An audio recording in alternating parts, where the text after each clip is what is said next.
Maybe that's what we should just change the show to. Just, hey, everybody, we're just going to talk for a while. Let me tell you about my day. Let me tell you how I'm feeling, okay? How are you feeling out there? I hope you're feeling great. Feeling fine. This is This Week in Science. We are live right now going to record this podcast thing here on this video thing, streaming out to you wherever you are, YouTube, Facebook, Twitch. Where are you? Hello. Good to see you. This is the live show, and tell your friends if they want the edited version, they should subscribe to the podcast. You should subscribe to the podcast, too, because, you know, it's nice to have things in your ears sometimes. Are we ready to start this show, yes. Friends? I'm ready. You're ready? Everybody say a couple words. Testing 1, 2, 3. A couple words. Blair. You are off center tonight. Are you trying to be? Yeah. What are you doing? Why are you? Why is like jumping on me? What happened to half of your head? Sadie, behave. Mama's gotta work. This is how I talk to my child now. Mama's gotta do a science show. I'm sorry. Let's do a science show here, everyone. I think I plugged in the things and have gotten it ready. I'm quiet again? I swear I haven't changed anything since last week. So that's weird. But now I've turned it up a little bit. Turning it up. Am I all right now? Turned it up. She's staring at me. Sadie. Sadie, spooky. Starey. Am I louder? Yeah. Is it good louder or too louder? Slightly too louder. I'm hearing a little Okay, cut off. I don't want to be too louder. I want to be right on. No, actually, that is good. Keep talking. Okay, is that good? Are we good Yes. right there? Is it good louder? Yes. Great, thank you very much. Okay, Blair, are you louder? Testing 1, 2, 3. Great. I don't know. I will even out the voices later for the podcast, but let's try to be even. Oh. Well, that seems like a lot of work. Like girl Sharma, before we start, I did hear this in the 2 seconds of debate recap that I watched. I am speaking. So Kamala said to Pence, so I just said to Sadie. It's my turn now. I am speaking. And we are speaking about science. That's right. Ready to start this show?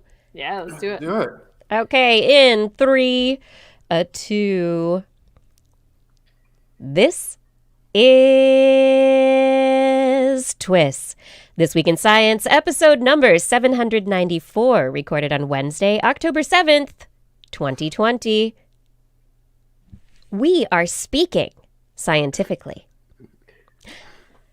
I'm Dr. Kiki, and tonight we will fill your head with anxiety, alternatives, and prizes. But first, Disclaimer, disclaimer, disclaimer. This past week, we saw a great example of the power that science and public health care can have over an otherwise hopeless situation.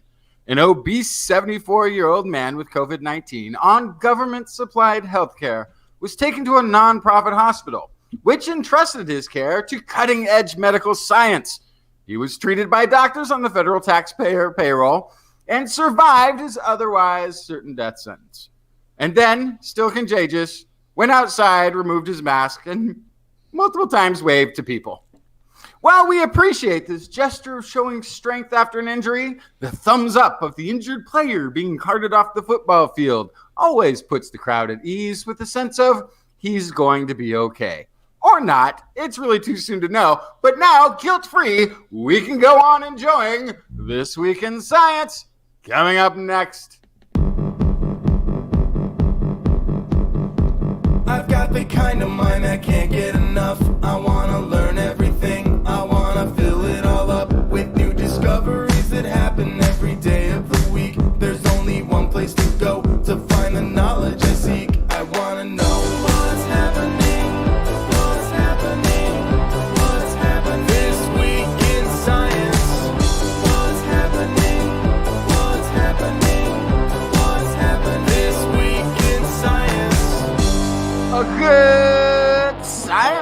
Kiki and Blair. And a good science to you too, Justin and Blair and everyone else out there. Welcome to another episode of This Week in Science. Thank you for joining us and spending some time with us. We are going to speak about science tonight. We have a bunch of fun science to tell you about. I have stories about, those prizes. Yes, it is Nobel Prize time. Nobels are in the house. So we're going to talk about those for a moment. I also have we're back to a COVID update. I've got a bunch of updates on things related to COVID-19. Yay, I'm sure you're excited about that. And also, for those of us who suffer from it, a tinnitus shock. Yeah. Justin, what do you have?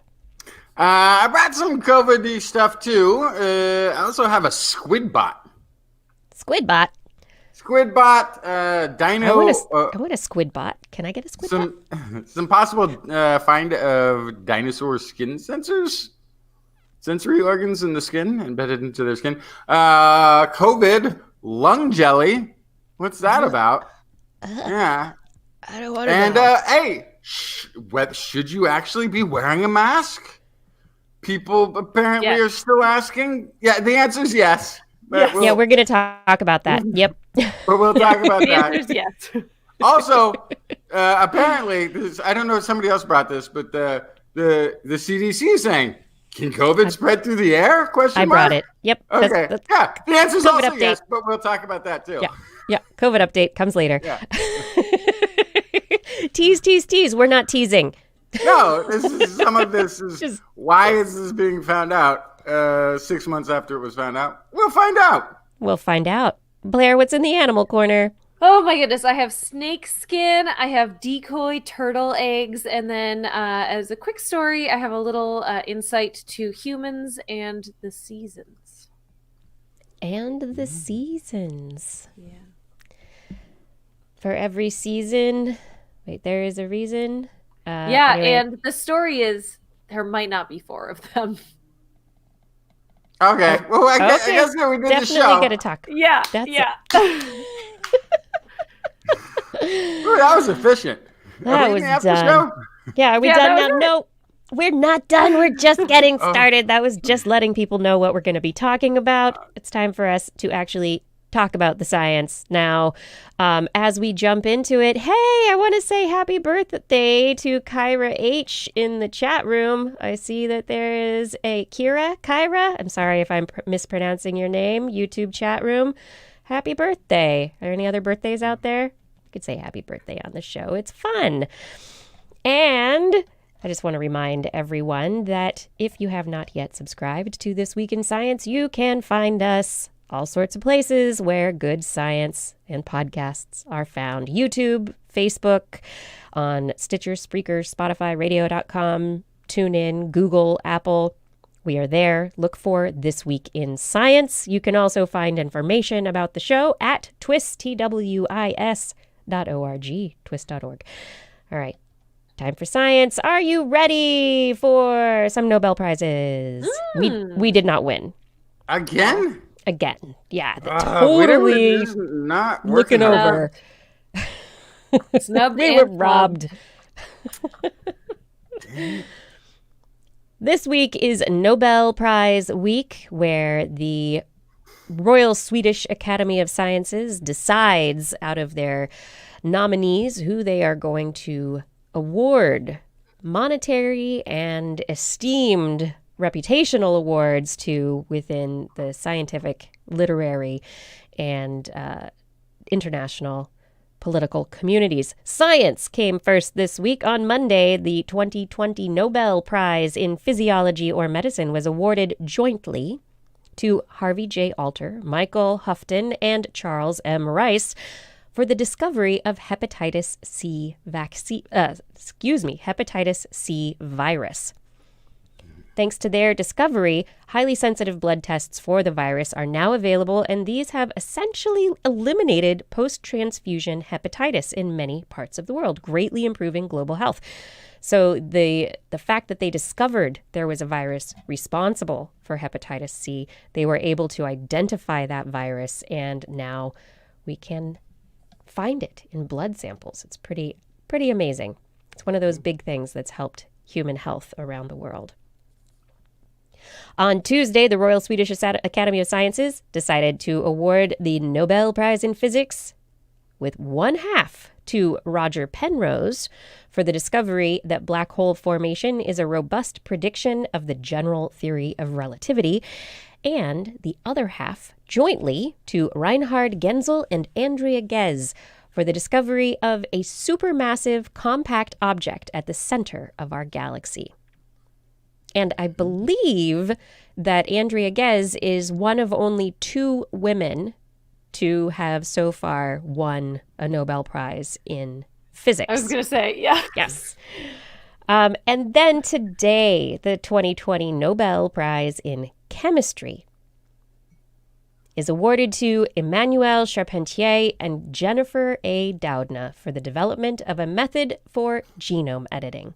Since their discovery of the CRISPR-Cas9 genetic scissors in 2012, their use has exploded. The genetic scissors have taken the life sciences into a new epoch and in many ways are bringing the greatest benefit to humankind, according to the Nobel Prize Committee. We have talked so much about CRISPR-Cas9, and it is really unusual for major awards in the Nobel Prizes to go to people shortly after the discoveries. I mean, this is 8 years since Doudna and Charpentier developed the CRISPR-Cas9 system into a gene editing technology. It's only 8 years. And, similar to, what was it, the last year, the discovery of gravitational waves.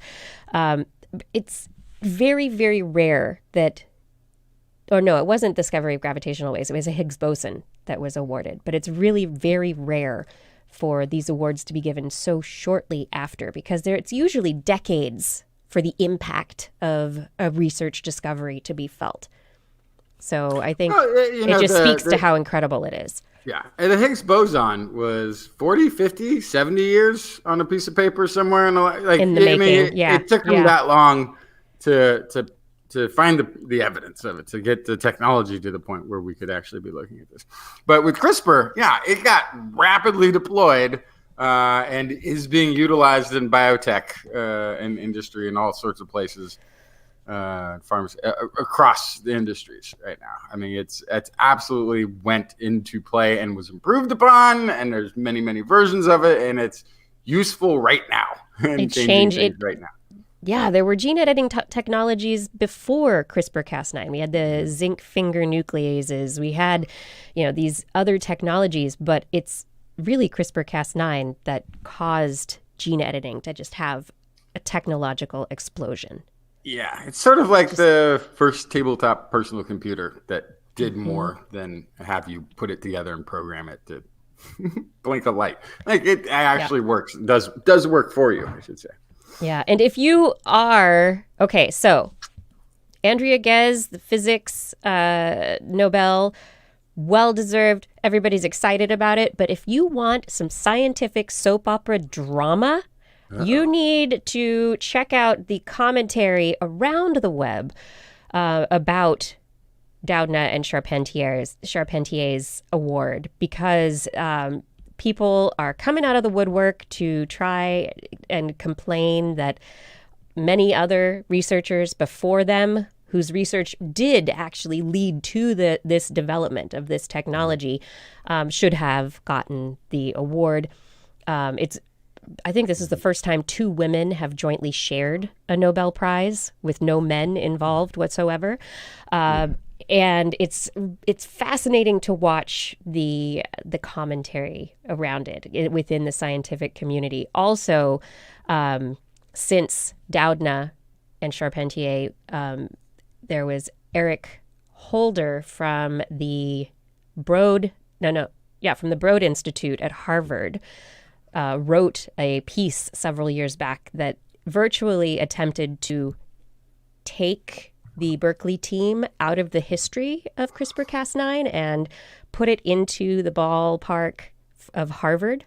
Mm-hmm. And so that Harvard did end up getting, the Harvard team of Feng Zhang and the Broad Institute did end up getting the CRISPR-Cas9 patent that the U.S. Patent Office awarded. So it's very interesting that the actual Nobel went to these Berkeley researchers. Mm-hmm. Very interesting. It's drama, soap opera, political circus. If you're into that kind of stuff, you can find all sorts of stories on the web about it. Yeah. And there's always going to be some credible truth to any of these things. Science is not one lab operation. This is all co-independent, based off of this find here, that find there. And actually, if a dozen different labs look at the same thing long enough, they should come up with the same answer, relatively close. At least they're working with the same reality, at the very least. So, you look back at the discovery of DNA to begin with, there were dozens of people who could have been credited with that discovery.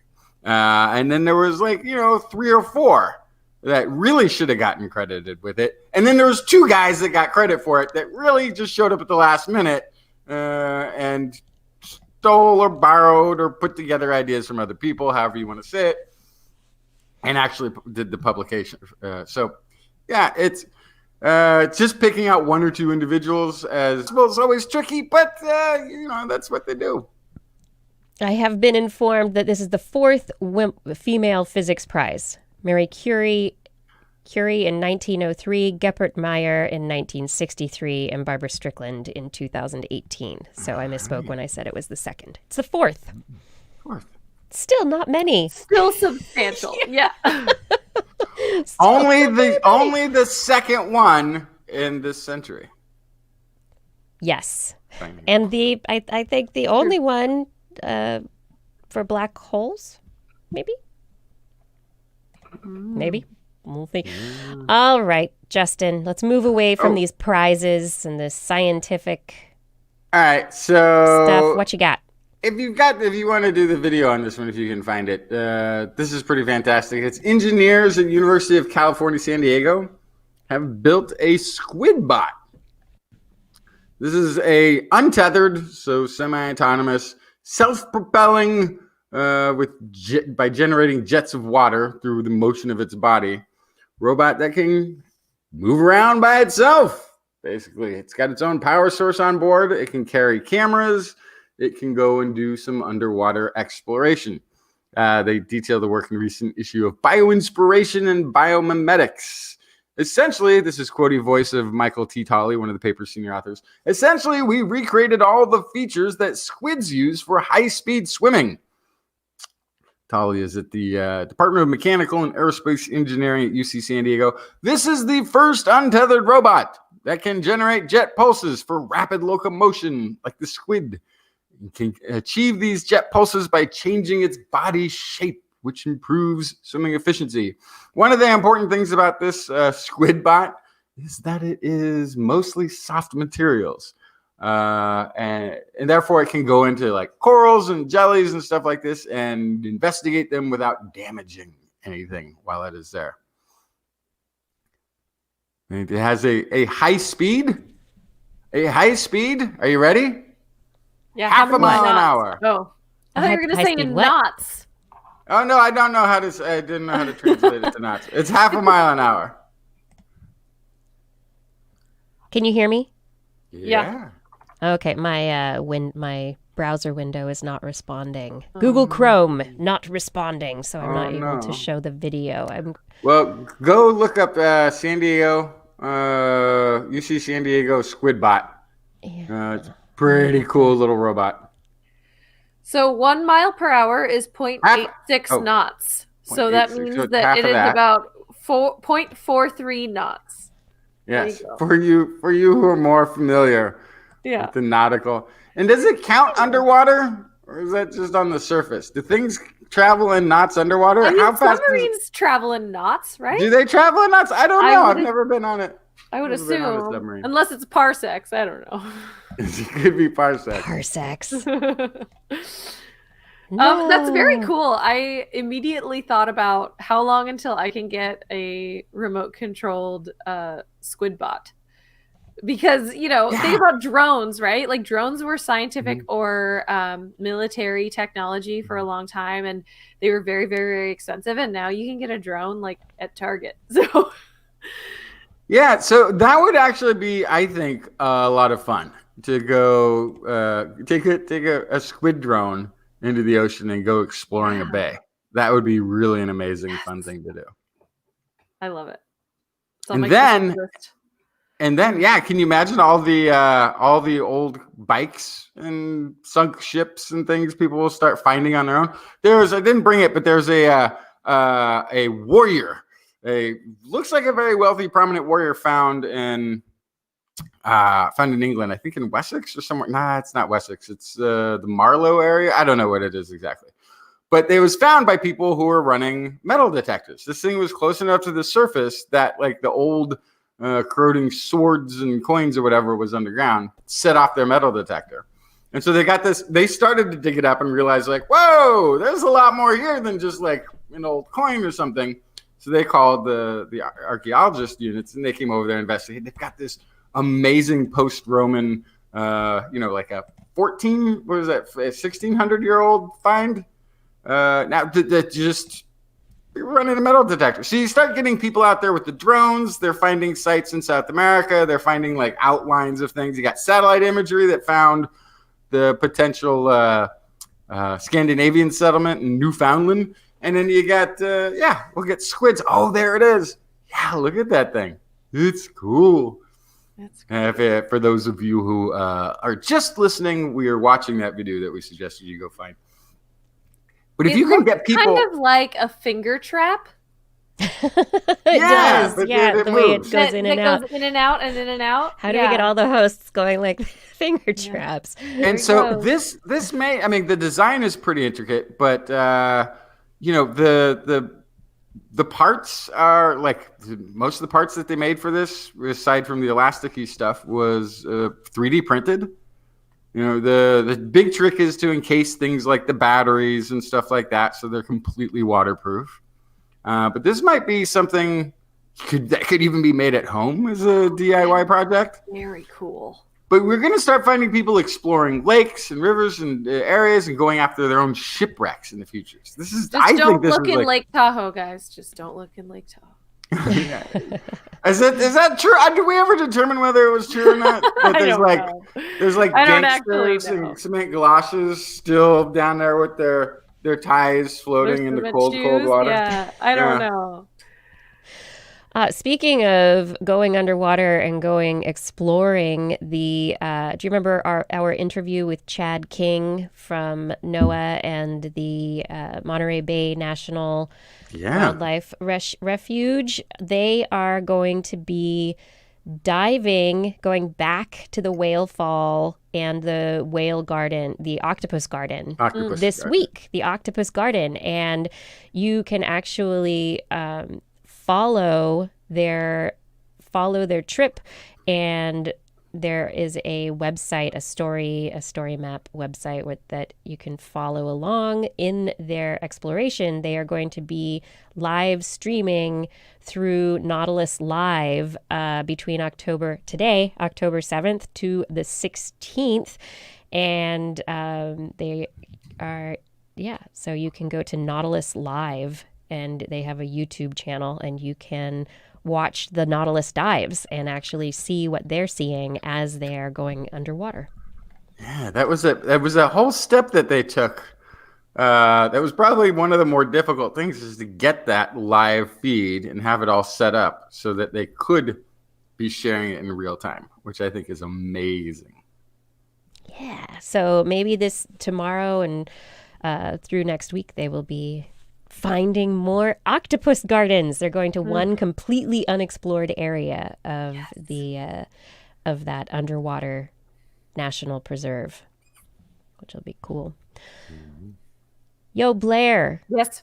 what you got? Oh, it's pumpkin spice season. No. But Stop. What is that? No, we're not. No, it's not. hey, listen, I don't agree with it, but you It's can't just help but fall. notice that it's just here. fall. But anyway, a study from Stanford University Medical Center looked at what the seasons mean actually inside a human body, and they have come to the conclusion that there's actually only 2 seasons as far as our body is concerned, not 4. Of course, we've cut the calendar into 4 perfectly even segments with our 4 seasons. But looking at molecular data from more than 100 participants, they found over, I think, a 4-year study. I lost track of that particular. Yes, 4-year study. They found that there isn't a predictable pattern of change 4 times a year, but there is a predictable pattern of change inside your body twice a year. They saw more than 1,000 molecules ebb and flow on an annual basis, with the 2 pivotal time periods, late spring, early summer, and late fall, early winter. So it's when if you think about it, if you're somewhere that has seasons, that's when there's going to be the dramatic shift. That's going to be the ice melt into summer, and that's going to be when things start to get very cold, fall to early winter. So the big giant caveat on this study, the reason I actually brought it, I think it's very funny, is that all of their participants were in Northern and Southern California. So it's not really representative of what seasons are across the country. So I have questions as far as that's concerned. But they think that Kiki, it's still... you're muted. Yeah. Oh, yeah. I was going to say, I don't even really think that Northern and Southern California, especially Southern California, even has seasons. No. At all. San Francisco certainly doesn't. Like, even you go kind of an hour away from San Francisco, there's definitely seasons. But in the specific little basin there where the San Francisco Bay is, it really never changes. So, yeah. Here in northern Europe, I believe it's just spring and winter. Yeah. That's all There I you got. go. But so their claim is that even though it's Northern and Southern California, since they saw that it wasn't really mapped perfectly over weather conditions, they think it's more complicated and therefore would track across the country. That's like a big leap, and obviously some study needs to be done here. But they specifically looked at things that are related to human health, and this could be really helpful.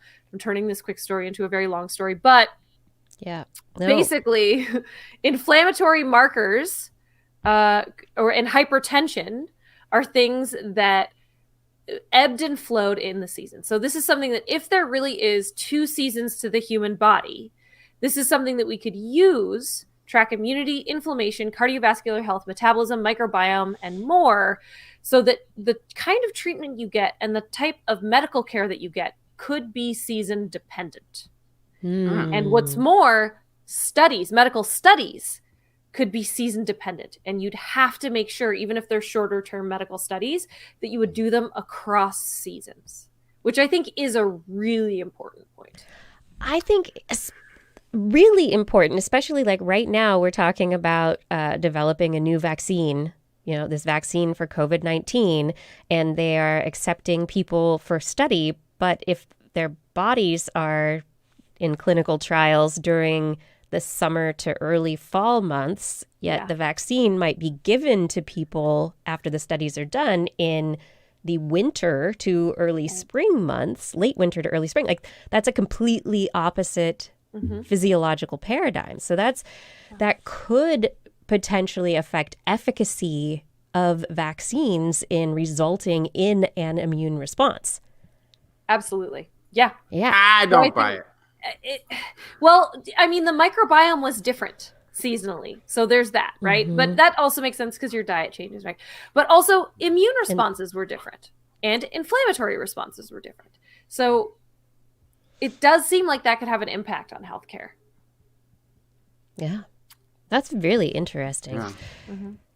Oh, just these stories more and more. Oh, look, we have to think of ourselves as animals living in an ecosystem who evolved and, Yeah, we have and aren't just seasonalities. Yeah. static. Yeah. We might not migrate, but we still have seasonal change. That's amazing. Yep. Really interesting. Very interesting. And yeah, let's do studies like this. The fact that they looked in California and they saw people with these responses, yes, you need to look other places, but like they said, you might not really see much other difference. It's probably just a human thing. Yeah. Is it exactly opposite in the southern hemisphere? That's what we need to know. Only did it in California. We have to Yep. find out. Gotta find out. All right. Well, speaking about planet Earth, some planets might be better than Earth. But no Yeah. such planet exists as Earth far as I'm aware. might currently. not be the perfect planet that so many people think it is. Researchers, yeah. As an Earthling, I completely disagree. But go ahead with your right, faulty thank- premise. I will. It's not my premise. Talk to the scientists about it. Researchers publishing in the journal Astrobiology say they have identified 24 super habitable exoplanets. What makes Super habitable. Yes, Not just habitable, super habitable. That's right. And super habitable means better than Earth. With characteristics For who? that might make them better for the evolution of complex life than our planet. Even though we talk about our planet as a Goldilocks planet, there might be variations on that Goldilocks theme that make somewhere in the middle ground flexible. It doesn't have to be just one particular Earth-like planet. It could be a planet that is slightly bigger, slightly older, slightly warmer, slightly wetter. And these are the 4 characteristics that they really used. They had a number of them. But the researchers said that if an exoplanet had at least one of those 4 characteristics, then they categorized it as a super habitable exoplanet. Now, the reason that they're looking at super habitable exoplanets is that if we just tie ourselves down to looking for planets just like Earth, we might miss signs of life on other planets around the universe. And so using data from some of these surveys looking at little planets transiting stars in other galaxies, in other systems, solar systems, they looked at planets orbiting G-type stars that are very much like our sun. They also looked at longer-lived K-type stars. These stars are brown dwarfs usually and cooler than stars like our sun, but they live, instead of just like 10 billion years, they can live 70 or 80 billion years. These stars are extremely long-lived, which would potentially give a lot of time for life to evolve, become complex, and, who knows where it could go from there. So they started looking at those K-type stars as well, and they found 24 super, super, super exoplanets for us to look at later. Assuming life needs the same things that we need. Right. Making those assumptions. Yes. That will always be my sticking point. Right. I mean, the basics. They're just looking for, warm, wet, gravity, orbiting a star. Yeah, we'll see. Okay. Speaking about planets and evolution. Okay, Justin, you had a dinosaur story? Yes, I have a story that has nothing to do with planets or evolution.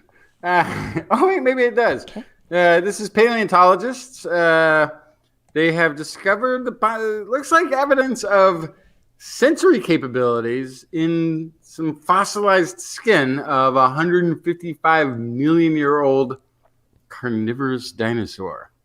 So the fossil is touchy-feely.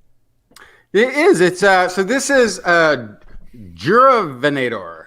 I'm not really sure what I mean by that. Anyway, this is the name of the dinosaur. It comes from the Jurassic of Germany and is perfectly preserved from nose to tail, Wow. including remains of its scaly skin and other soft tissues. No way. So this is We've seen a few of these where you can actually, where we could actually see color of the scales that were on the dinosaur because it was still that well preserved.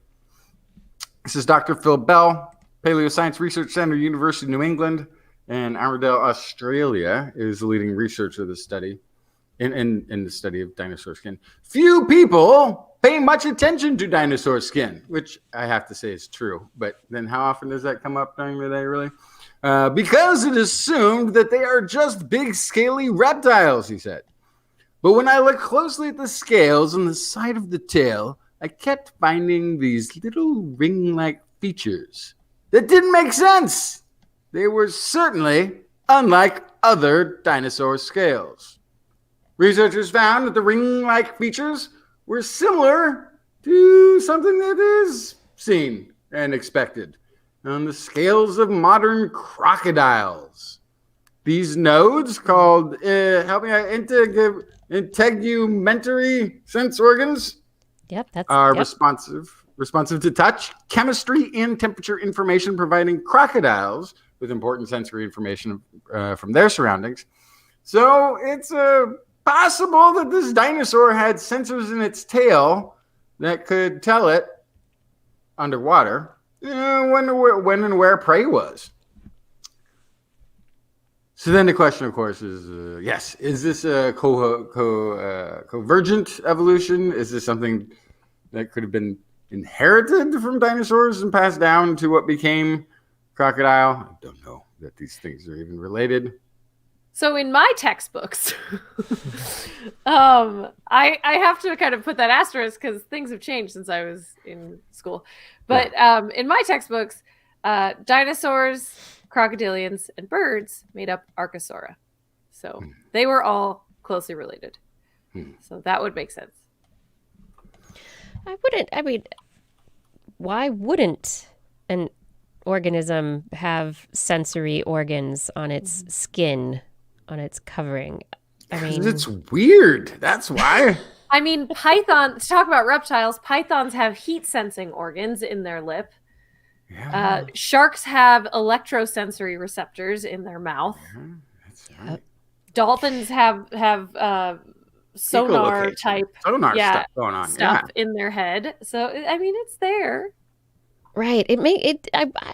So whether this was just on the tail makes me wonder why an animal would be using its tail to sense prey. That seems backwards. So were these more specifically concentrated in the head region? Were there other areas where these were found where the skin was not preserved as well? That's were these possible. all over the dinosaur? It could also be this is sort of a bipedal looking thing. Mm-hmm. So it could be that the lower part of the body was in the water and the upper part was out. And that sensor might just be like, go put your tail in the water. And it's like, no fish in there today. No reason to swim around here. I'll keep going until my tail dino sense says there's something, and then start looking for it. Yeah, no, that's what I was thinking too, is the way this animal is standing. It seems like having receptors on the top half of your body wouldn't be as helpful if you're wading through the water like this. Yes. And on the other hand, this is also maybe in the day when there are ginormous predators. Even though this one's a carnivore, there might have been some really big predators. Those senses might have just been there to look out for other predators that were looking under the water and knowing when not to be in the water. Or, the bumpiness of it looks a little bit like chicken skin, when you get rid of the feathers and the way that the skin is kind of bumpy, or how when you get goosebumps, your hair piloerects, which means your hair stands up. And that is, sometimes you get it when you hear a sound or, somebody screeches something, chalk on a chalkboard, or you hear music that sounds really nice, or you get cold and it's heat, it's part of thermoregulation. So in birds, it would have potentially been used as part of lofting the feathers for thermoregulatory purposes. It could also be if there are small hairs on the surface of the animal, that there's some aspect of thermoregulation or sensory hairs that would have been associated with them. Could be. I don't know. But if you compare it to the here. crocodile, if you compare it to the crocodiles, it's a pretty good fit. It looks a lot like the little bumps that they've got all over their body. On the crocodiles, all over the place. Are those sensory in the crocodiles? Yes. Yeah. Yes, they are. Yep. Okay. Sensory animals. Makes me so happy. But some things make me anxious. Oh, what's that? And just everything? Yeah, everything these days. But what's the difference between being happy, feeling love and comfort versus anxiety? Oxytocin.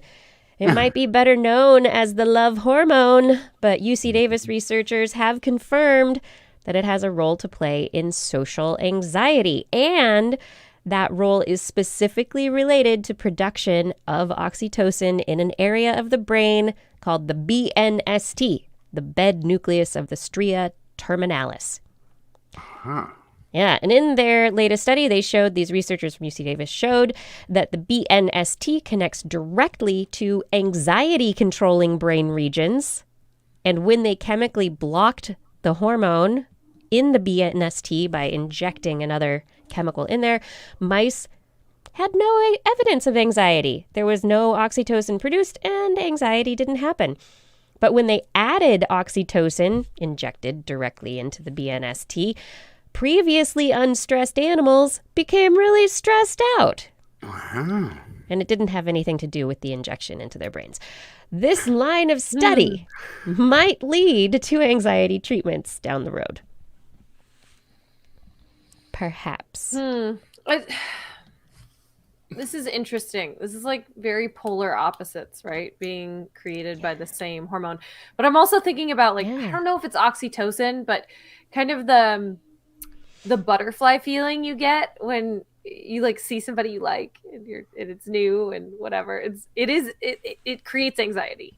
Yes. It creates a huge amount of anxiety. And I wonder, I have no idea if that could also be linked. I don't know, but that's really interesting. Yeah. What is this butterfly feeling? What are the hormones involved there? Well, the bottom line for this study is that the oxytocin involvement, oxytocin could be involved in that, but it has to do specifically in where the oxytocin is released. So when it has to do with love and bonding and comfort and my friends, my family, when it's the love hormone, it's being released in the hypothalamus. But when it turns to anxiety, it gets produced in the BNST. Still freaks me out a little bit that all of this human emotion, anxiety, stress, angst, all of these things. It's chemicals, it all comes down, chemicals. Yeah. There's this one seedy couple of streets in the brain where there's either drug dealer that's got it or doesn't have it, and they got little junkies running around this back alley of your brain, making you fall in love, making you anxious about work, whatever the thing is.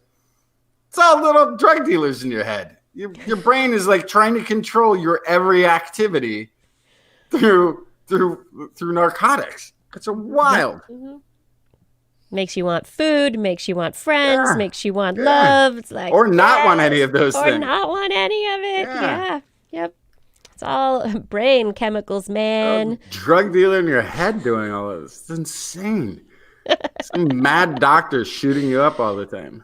Okay, if anybody is an artist out there, I really would like to see this as a comic strip, the goings on, explaining neuroscience through the drug dealer in your brain. I mean, I think this could be a fantastic comic.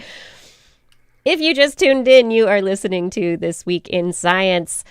If you're interested in an item of our merchandise, like a hat or a mug or a face mask, you can find them in our Zazzle store. Go to twis.org, click on the Zazzle link.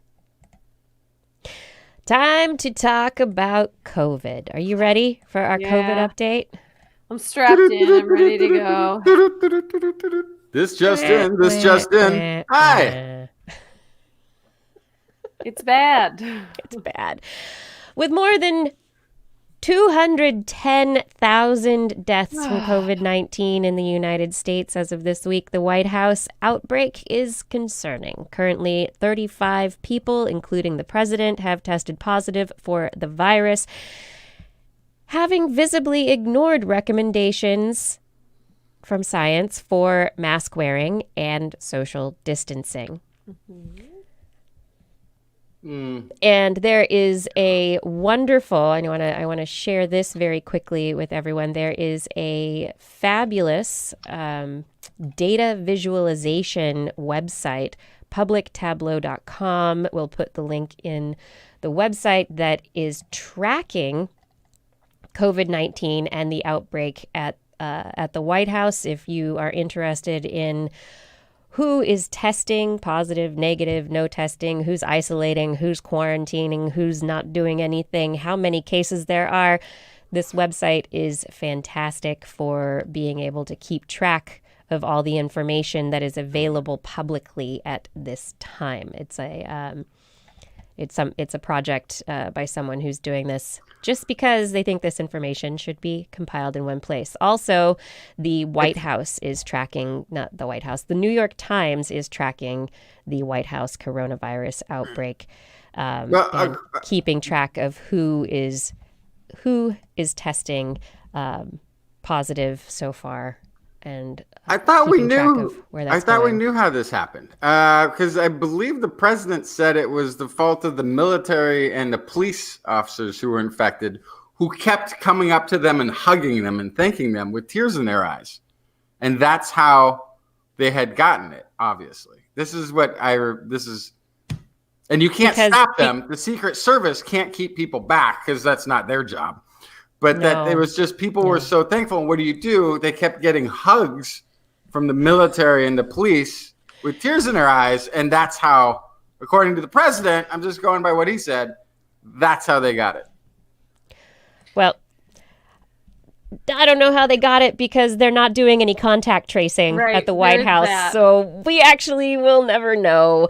But there are some groups who are keeping track of where the White House Rose Garden outbreak is going if you are interested in that data and what happens there. But what about the treatments that the president was given? So we've talked at length on the show previously about antibody treatments. Regeneron's antibody cocktail that has shown limited success in trials to date. We talked, we talked about the trial that they published, the data that has come out that it is slightly positive. It's not, so far hasn't shown anything bad, any bad results, that's positive in itself. And for some people, it seems to reduce the time of their hospital stay. It doesn't so far reduce hospitalization in its total numbers. Anyway. And dexamethasone? We haven't, gotten there. Yeah, we'll get there in a second. But so it's showing a little, and while it might have benefited the president, we can't actually know if it did because he's also received extra care. Remdesivir, which is an antiviral that is minimally effective in combination with dexamethasone, which you were saying, Justin, a steroid that brings down inflammation. And the president was not part of a scientific trial. So we can't know whether or not the Regeneron antibody cocktail actually is the thing that's helping the president. It's probably a combination of a whole bunch of things altogether. That said, another pharma company, Eli Lilly, is also developing an antibody cocktail, which is also seeing limited success in early trials. And both of these companies producing the antibody cocktails have applied for emergency use authorization by the FDA. Something else important to point out. The president of the United States is not out of the hospital as you would be out of a hospital if you left the hospital. The White House has a hospital wing, actually has an intensive care unit built in. If you were to be released from the hospital, you wouldn't then take your doctors with you. 30, right? I think he has 30 or something. They bring your 30 doctors with you to your home where you have an intensive care unit in your garage. It's different when the president is going home than when you are going home, because it's not the same thing. He didn't leave the hospital or he was released even. He transferred hospitals. It's basically what took place. Yes. Yeah. And like you mentioned in the disclaimer earlier, having all sorts of help if everybody who got sick had as much health care, public health care as the president. Didn't have to worry about the bill at all. Although the things that are troubling though is somebody with a very in the contagious stage still, even if his own fever is down, is seen leaving. Multiply, like touching the rails of stairs everywhere, touching everything. Just child. It's like if you had if you have a child that just won't stop touching and licking things in the playground, this is the president of the United States with COVID-19. I was wishing that there was somebody behind him with like sanitary wipes, like wiping behind him. Yeah. Insanity. Yeah. So what are we going to do about all of this COVID-19 stuff? Well, like we mentioned, vaccines are on their way. But when are those vaccines going to be ready? The White House wanted them to have Pfizer to have a vaccine ready before the November 3rd election. Well, the FDA released a vaccine guideline this week that will not allow any vaccine candidates to really be ready for authorization before the election in November. The guidelines specify that vaccine trial volunteers need to be followed for at least 2 months after their last injection for any potential adverse reactions, and also to look for vaccine efficacy, making sure that it worked. And so even though it's not politically expedient, the transparency of the guidelines they're going to benefit the public in the long run, providing a safer and smoother process toward that authorization. So good job, FDA. I think the really important thing here is that, the whole idea of the efficacy of a vaccine being how effective it is times how trusted it is, right? And so I have friends and coworkers and family that have already said to me, oh, well, I'm not going to be first in line for that vaccine. And the reason that's there is this idea to push it faster. It's people that trust science, that trust modern medicine, are already distrustful of this process because of this agenda to push it by a certain date instead of doing it right the first time. And of course, I always say, oh, well, the FDA knows what they're doing. If it goes through a clinical trial, I'll be first in line. It's fine. I'll go ahead of you because I trust the process. But it's still, it hurts the overall opening of the country for us to try to push it faster than it should go and not breed trust in the system. The politicization of this whole thing is also what's breeding that distrust. Apparently the president requested hydroxychloroquine when he went to Walter Reed, and they're like, no, we don't do that. We don't do that. That will hurt you. It's bad. Really? Yeah. Oh, this is like learning without a book, I guess. Yeah. But here's and then the thing is that if the vaccine comes out, maybe some resistance on some to take, but the vaccine will be intended for, in the United States alone, 325 million people to have it. Before you give something that absolutely everyone is going to get, you need to know that it's safe because you're going to give it to everyone. That still outweighs the threat of the virus itself. You need it to be safer than the threat of the virus. Well, no, you don't. I mean, if it's a tenth of as harmful as the virus, but you give it to 100 times more people, then you have done more damage. So you really have to make sure that you're not causing more of a problem. Yeah, you have to.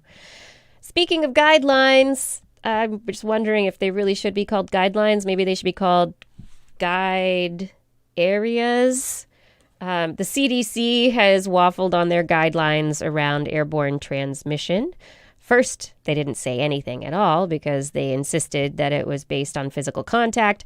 Then they posted something about airborne transmission only to take it down. And finally this week, they have updated their guidance stating that, quote, the principal mode by which people are infected with SARS-CoV-2, the virus that causes COVID-19, is through exposure to respiratory droplets carrying infectious virus. What? Yay, they've said it. They continue. What? What do you mean? Wait, what? It can go through the air? Yes. But that's not. No, we reported on that back in March, February. Yeah, we did. Yeah. We've been talking about it for a while, but finally the CDC has updated their guidelines to reflect the scientific understanding. And so they continue on their website by specifying definitions of things: droplets, aerosols, airborne transmission, and how these phrases, words are used in different contexts, which understanding the words is very important so people understand each other, and how they're used in different contexts. Like aerosols is used very differently in a hospital where it's aerosol produced by ventilation procedures or versus public health uses generally.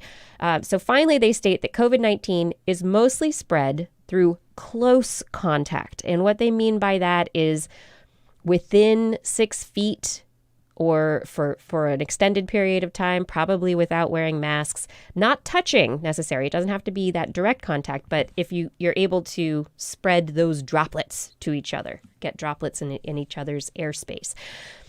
But it can be spread in certain situations through specifically airborne transmission in enclosed spaces with limited ventilation where an infected person who exhales respiratory droplets and small respiratory aerosols into the air for an extended period of time.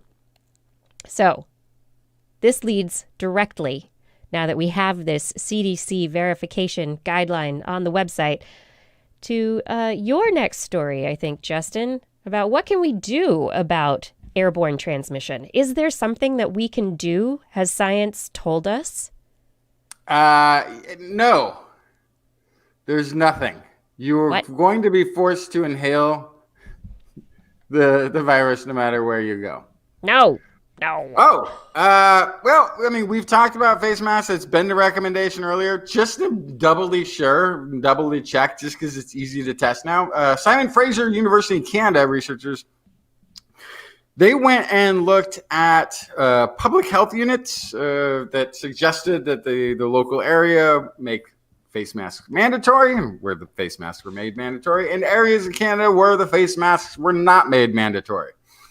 They looked at from July to August, and they showed what they showed was that new cases were down 25 to 40%.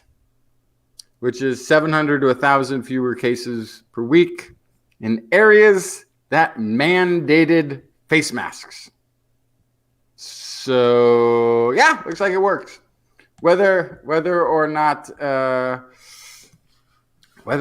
everyone feels obliged to wear a face mask in this country or not. Yeah, the liberty issue on this whole thing is somewhat. I both get it, but then I'm like wondering, where are all the nudists? Where's all the people who are just like, it's a free country, I'm not wearing pants anywhere? Like, why? Like, I'm glad at least we got to them civilized to the point that they will wear pants in public, but we got to them a little late on the mask issue is all. Otherwise, but thankfully we got as much done as we did. Also, this is maybe we can get them to put pants on their face. We got patients who are dying with severe COVID-19 respiratory failure. A lot of them, when they're looked at, they find a jelly had formed in their lungs. Yeah, researchers have now established what the active agent is in this mystery jelly, so it's no longer a mystery. This is out of Umeå University, Sweden. There are already therapies that either slow down the body's production of this jelly or breaks down the jelly through an enzyme. Our findings can also explain why cortisone seems to have an effect on COVID-19, says Urban Hellman, researcher at Umia University. So they were doing lung scans, and they kept seeing these white patches in this jelly. It kind of looks, maybe it had the resemblance of somebody who was maybe drowned. But the jelly, turns out, is a polysaccharide glycosaminoglycan group. Glycan group. Really? Yeah, it's normal in the body. Basically, this is something that usually shows up around tissues to help do early stages of healing. But this is, it's also produced, it's high, I can't say the word again, hyaluronan. Anyway. Hyaluronan. Yeah, you're doing a little better. Hyaluronan. Oh, there you go. Somebody can pronounce. Yes. Okay, anyway, that stuff. It's actually made sometimes by the beauty industry synthetically for anti-wrinkle treatments, lip augmentations. But so they found that they can bind. This is a long molecule. It binds lots of moisture and forms this jelly-like substance that we were seeing in the lungs of the COVID-19 patients, which is part of why this runs right in the alveoli of the lungs, which results in the need for ventilator care. In bad cases, people are dying based on this jelly, which is trying to heal a thing that the damage that's going on in the lungs. So it turns out currently a drug that is being used to slow down the production and other things is already out there for gallbladder attacks. And also, so is cortisone. So even cortisone, says here, reduces the production of hyaluronan. British study, preliminary data shows positive effects on treatments of cortisone drug dexamethasone on severely ill patients. So anyway, we may have found a mechanism for why that steroid has been especially effective at the survival rates if it's knocking down the production of the molecule that's creating the lung jelly. We have now sort of figured out some more of the mechanics as opposed to throwing stuff and like, hey, this worked, hey, that worked. So it's interesting because this is usually given to the critically ill if they are going on ventilator. But these early indications that this drug is maybe that the cortisone might be useful earlier to prevent the production might explain why the president got it. Because this was on the list of drugs that he was given. This is part of that cocktail. And he was given it way what a lot of doctors, a lot of people in the public were saying. He's like, hey, that's really early. That's what they give them when you're on the ventilator. But it may be that there's some great use in having it much sooner to prevent the initial creation of that lung jelly so that you never get to the point of ventilator. So there may be more arrows in the quiver for doctors going forward as we figure out the mechanics, not necessarily of the virus and how to stop that spread, because people seem to be a little unwilling to take even the smallest steps to take that 6-week break from reality, from the world, and then we could just be done. Let's treat symptoms is the second wave of defense, I suppose, to try to keep people alive until the after effects of the disease. Yeah, let's get it going. Let's find those symptoms. Let's figure out, let's one by one, figure out how to treat them and keep people alive long enough that they can get past the disease. That's what we want to do. Well, get past the initial encounter with it. There's still apparently a lot more after effects to the disease that may last a lifetime. We only know from the past year that we've been experiencing, or half year that we've been experiencing this. And already there seem to be lasting side effects that stay with people. Yay. No. Well, This is This Week in Science. If you want to help TWIS out, help us grow. Get a friend to subscribe to TWIS today. That would be pretty amazing.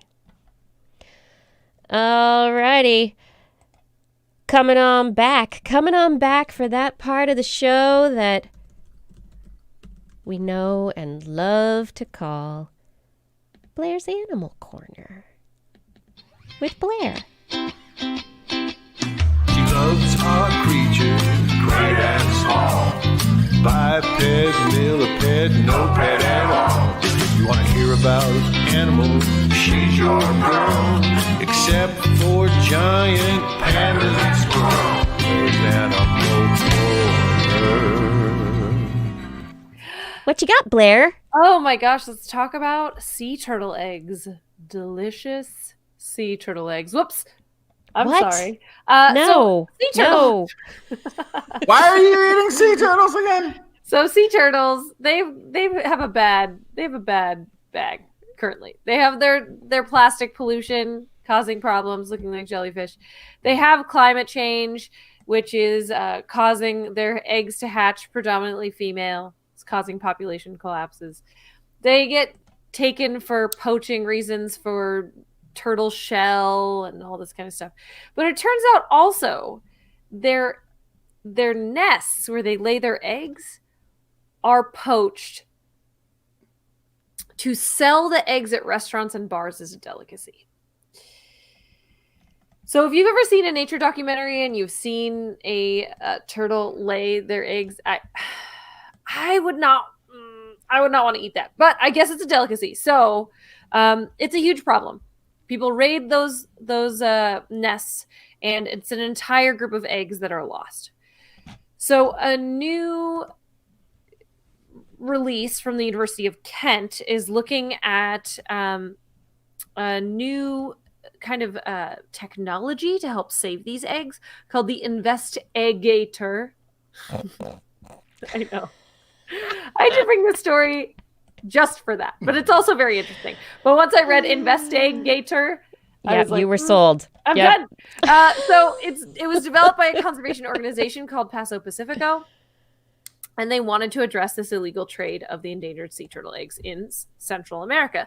So the Investigator was born via Kim Williams Gillen from Paso Pacifico.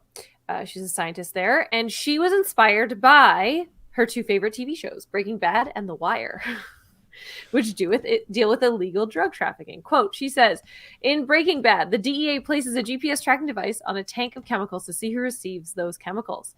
In one episode of The Wire, two police officers plant an audio device in a tennis ball to surreptitiously record a suspected drug dealer. Turtle eggs basically look like ping pong balls, and we wanted to know where they were going. So we put those two ideas together, and you have Investigator. So they have a 3D printed decoy. They put those in 101 turtle nests in 4 beaches in Costa Rica. And they found that about a quarter of those fake eggs were taken illegally from their nests. And they were able to track a grand majority of them from 5 clutches, including 2 green turtle nests and 3 olive ridley nests. And in one case, they were able to track it 137 kilometers inland, spending 2 days in transit from the beach to a supermarket loading bay, and then onto a residential property. So they found it from the initial taking all the way to the final recipient. Wow. Yeah, so they were able to track these illegally removed eggs. And the other important part of this research is that they were able to test the eggs and embryos around the decoys, and that it did not damage the incubating embryos where the decoys were. So it did not impact the other eggs. That's step 1. Step 2 is it actually worked. And did they arrest these people? So yes, but this is where it gets kind of interesting. So they found out overall that the majority of stolen eggs don't leave the local area. This is their initial suspicions, since it's a delicacy mostly in Central America. So most of the trade takes place very close to the nesting beach. So that helps them kind of narrow in their area to look at. And that also identifies that they have to focus on public education and local awareness campaigns in those communities. And if they know where the consumers are, then they can cut off the demand, which is really what this is about. So when you think about poaching, yes, you should not be hunting wild animals for sport or for meat or for souvenirs or for a little tasty turtle egg treat. But it's not always the people collecting or hunting those endangered species that are really the problem there. Because also a lot of the time, these are in areas where there's not a lot of opportunity for high income jobs. And so it actually presents a really good, if you're looking at socioeconomically, it's a really good opportunity for these people, right? So really you have to cut off the demand. That's where it comes down to. And often the demand for these endangered products come from the very rich. So if you can figure all of that out, then you can help figure out where it's going. Because it doesn't matter, if you think about rhinos, for example, it doesn't matter if it's illegal to poach a rhino in Africa. If you're able to sell that in another country or another continent, then if they get it out of that space, it doesn't really matter. What matters is where the sale is happening. So it helps them to kind of focus on the multi-pronged conservation approach that you need, which is education, building better economic opportunities so people don't have to go poach sea turtle eggs, and enforcement. So all of those three areas are really what it's about. And you can't do proper education unless you know where the end of that supply line is. What's really cool is that Paso Pacifico plans next to try to use this 3D printing technology to track shipments of shark fins, to make decoy shark fins. Yes. Interesting. And the step after that, they're now looking into potentially tracking the theft of parrot eggs, because parrot eggs are taken not to eat, but to sell in pet stores. So that's the other thing to look at there. People are weird, man. I think a lot of it is about status symbols, right? You want to have something different or expensive or exotic. And so a huge part of that, part of my big side of the conservation education that I do is when I go talk to teenagers, is I make sure that they don't think it's cool, because they're the next generation of consumers. And if they decide that endangered animal products are gross and disgusting, then suddenly there will be no market. So there is a hope there. So this is a very cool way of using technology and our understanding of just the basics of how to prevent poaching and how to do best practices in conservation to kind of find that whole story of where those endangered animal products are going. I really like figure this it story. out. I think I think it's really clever how they're stinging with this operation. I want to know the end story. Did they go to that residential home and knock on the door and say, "How is that sea turtle egg?" So did they go to the supermarket and say, "Who sold you this? Who sold you this sea turtle egg?" Yeah, so I don't know. What are the stories? My guess is I don't know how involved law enforcement was in the initial study. Right. Because until it's tested and proven to work, I don't know if they have local authorities on speed dial.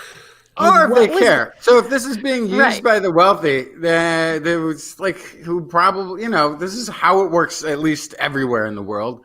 Wealthy people have influence in the local community, usually even over the law enforcement. And so then are you going to get an enforcement of a law or not? Right. Great, you found out how we knew all along. We're just trying to keep it a secret. Thanks. And the other side to it is what happened to that person at the end who bought the sea turtle egg from the supermarket, who cracked it open to make an omelet and found a GPS transmitter. Yeah.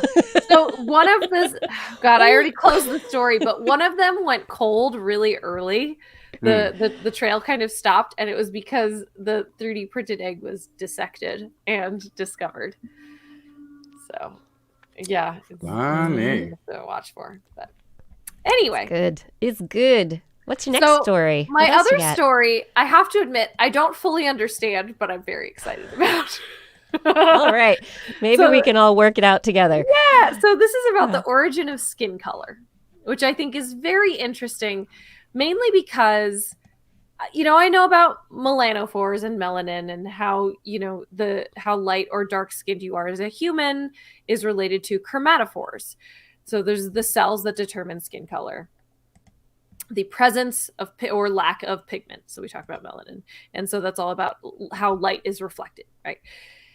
So I've known about that obviously for a pretty long time, but I never really put thought into the fact that humans, and in fact all mammals, are some shade of brown or black. And that's it. But reptiles, amphibians, fish, they can be purple or green. It's like, why aren't there purple or green mammals? So it turns out there are 3 types of chromatophores. Melanophores, which are the ones that we have, black or brown colors. Xanthophores, which are red and yellow. And iridophores, which have crystals in them that reflect multiple colors. So that's just everything else.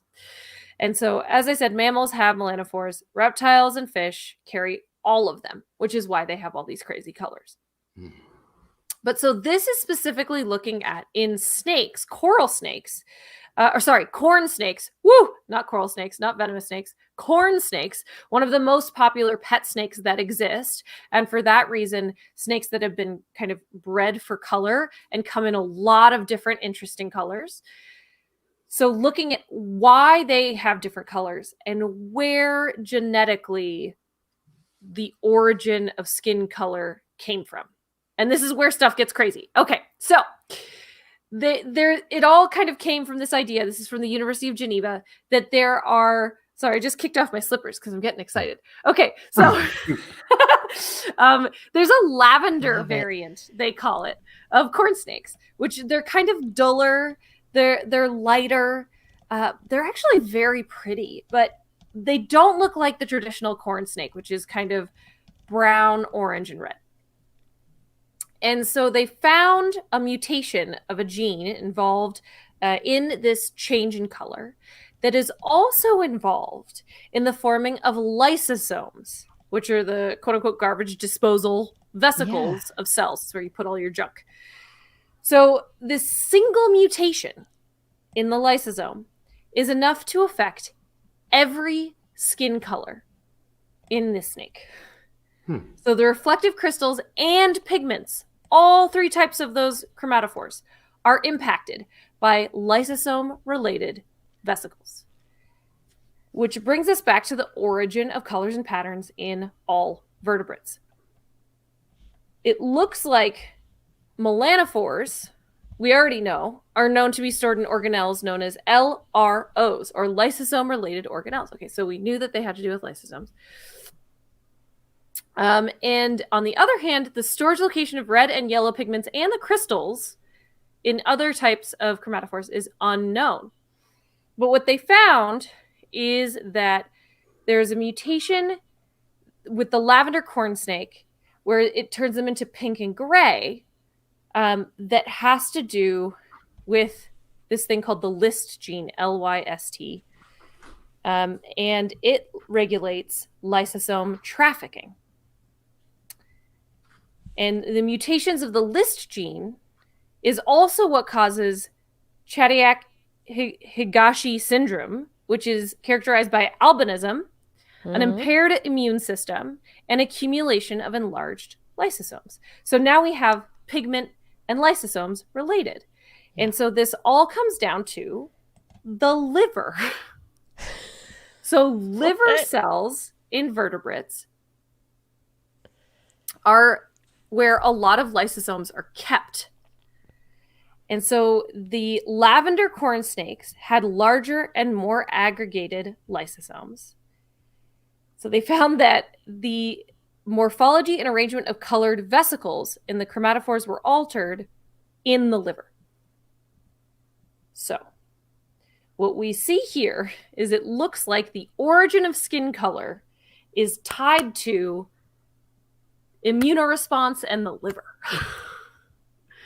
Yeah. Wild. Yeah.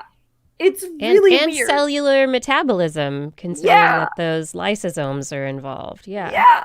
Yeah. So this thing that is totally, you think about as superficial, is actually tied to deep cellular processes Yeah. and an internal system in your body. So In snakes. in snakes, yes. But as I mentioned, we know that melanophores are related to lysosomes. So it does tie in with that.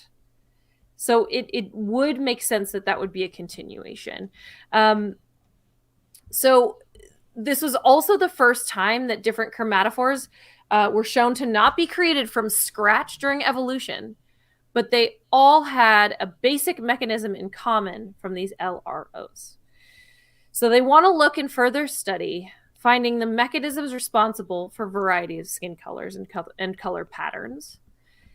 And if there's something that you can see looking at lysosomes, looking at other genetic keys that play a part in functions like camouflage, protection, intraspecific communication, all these other things that they're doing.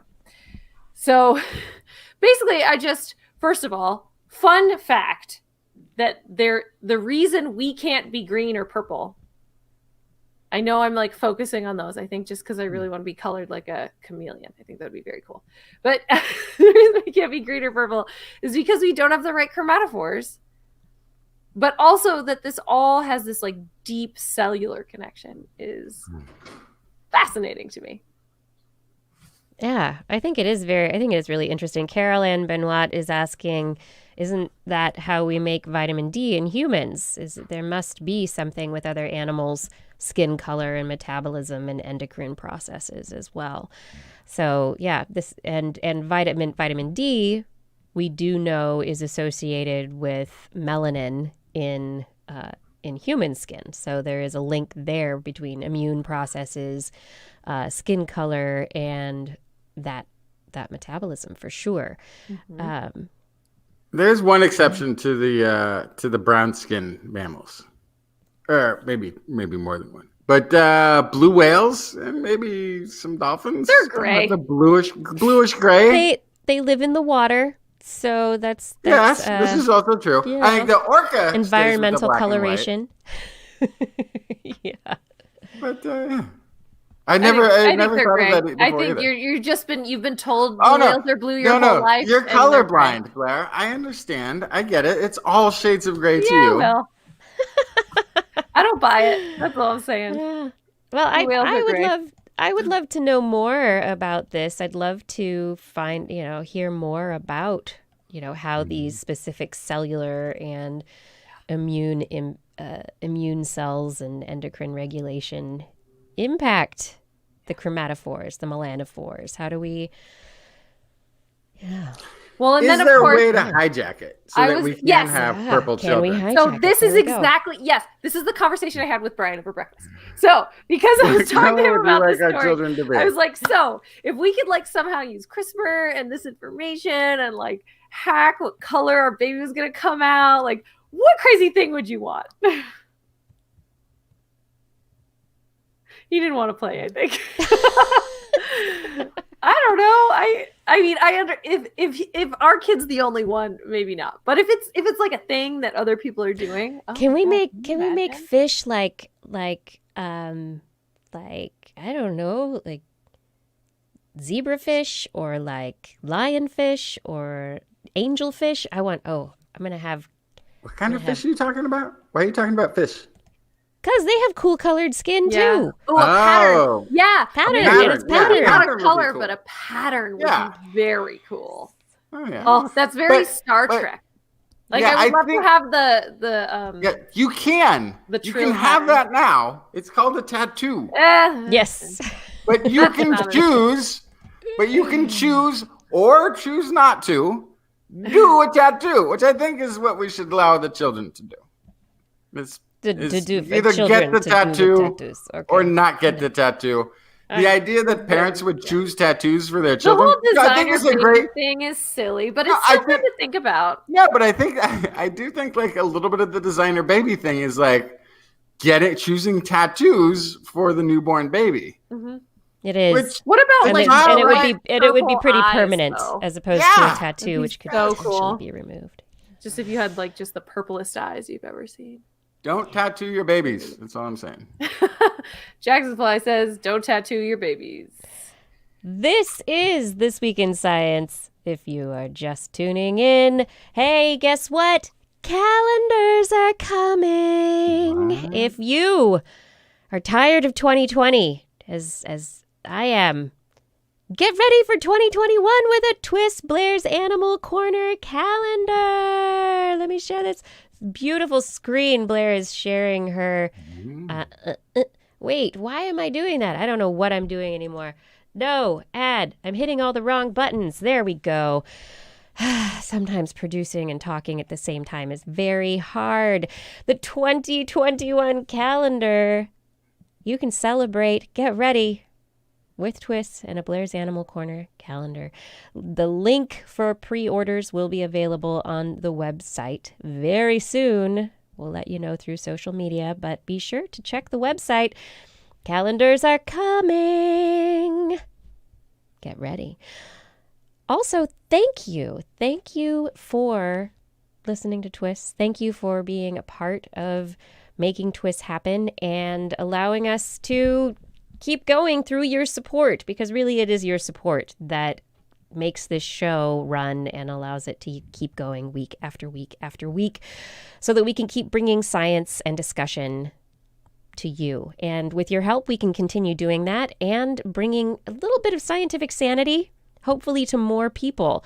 So if you want to keep on helping, if you haven't dived into the support waters yet, head over to twis.org, click on the Patreon link, and choose your level of support. Right now, $10 and up, and we will thank you by name at the end of the show. It's pretty easy. It's once a month, $10 and up, and you can help bring science to the world. Thank you for your support. We really can't do this without you. And we're back for some more science. Hey, Justin, did you have some stories? No, I got nothing No? for the second half. I brought the COVID stories, and then I had to move them to the COVID section, and so then they ended up there. Okay, I was just double checking. Yeah. I always have to double check. Okay, well, let me get into some brain science. Brains. I love the brains. So question for the study that I'm going to talk about right now is what could be contributing to cognitive deficits in children, in people with with trisomy 21, with Down syndrome. Children with Down syndrome often experience cognitive delays compared to typically developing children, but there's substantial variation and the effects can be mild to moderate. And we know that there are higher risks of certain neuro-related diseases like Alzheimer's disease. And a few studies have shown that there are elevated levels of inflammation in people with Down syndrome. And so researchers at the Italian Institute of Technology in Genoa and their colleagues published in Neuron this week about their work with mice and with post-mortem human brains from deceased people with Down syndrome. Now, when they were looking at the mice, they used a murine, they call it a murine model, a mouse model of Down syndrome, in which instead of the 21st human chromosome, it is the 16th chromosome in mice that gets triplicated. There's 3 of them. And the mice in this model of Down syndrome show some of the traits: delayed development, motor and cognitive skills that are different from typically developing mice, but they don't have dysfunctional neurogenesis or some of the other issues with brain development that other mouse models of the condition have. So they looked at these mouse brains just to take a look. They're like, okay, this is a model. It's not in humans, but we're just looking at it. And they didn't really find any differences in the neurons or in the overall numbers of microglia. But what they found is that there were more microglia that had been activated. And what activation means is that they are triggered to create inflammation in the brain, actually to inflame the brain. Microglia are, there are some of these nerves, these neuron cells, they're not neuron cells, they're brain cells that are a part of the brain's immune system, and they help the brain fight off invaders. And neuroinflammation is often triggered by these activated microglia. They have changes in the shape of their cells, their electrophysiology, and also in the protein expression. So then they took some of these murine models of Down syndrome and they got rid of the activated microglia. So they're like, okay, we see that you have these activated microglia in there. What happens if we knock them out and we get rid of them? And they found that the mice performed better on lab measures of cognition than mice that hadn't been treated, that hadn't had the knockout. They also gave a group of these model mice with the activated microglia, they gave them acetaminophen, an anti-inflammatory that's readily available over the counter, and those mice performed better on the lab tests of cognition. But then the acetaminophen wore off, and the mice that had done better, they went back to having cognitive deficits. And so they were like, well, this is in mice. What about in humans? Well, we can't dig into the brains of people with Down syndrome, but they did get access to a number of post-mortem brains, and they found through gene and protein analysis that they had signs of microglia activation. So the microglia, very likely before these people died, were triggered and causing neuroinflammation within the brain. So now the researchers are talking about testing whether or not the simple treatment of giving acetaminophen could be used on a regular basis to help alleviate some of these inflammatory effects and help to reduce cognitive deficits in people with Down syndrome.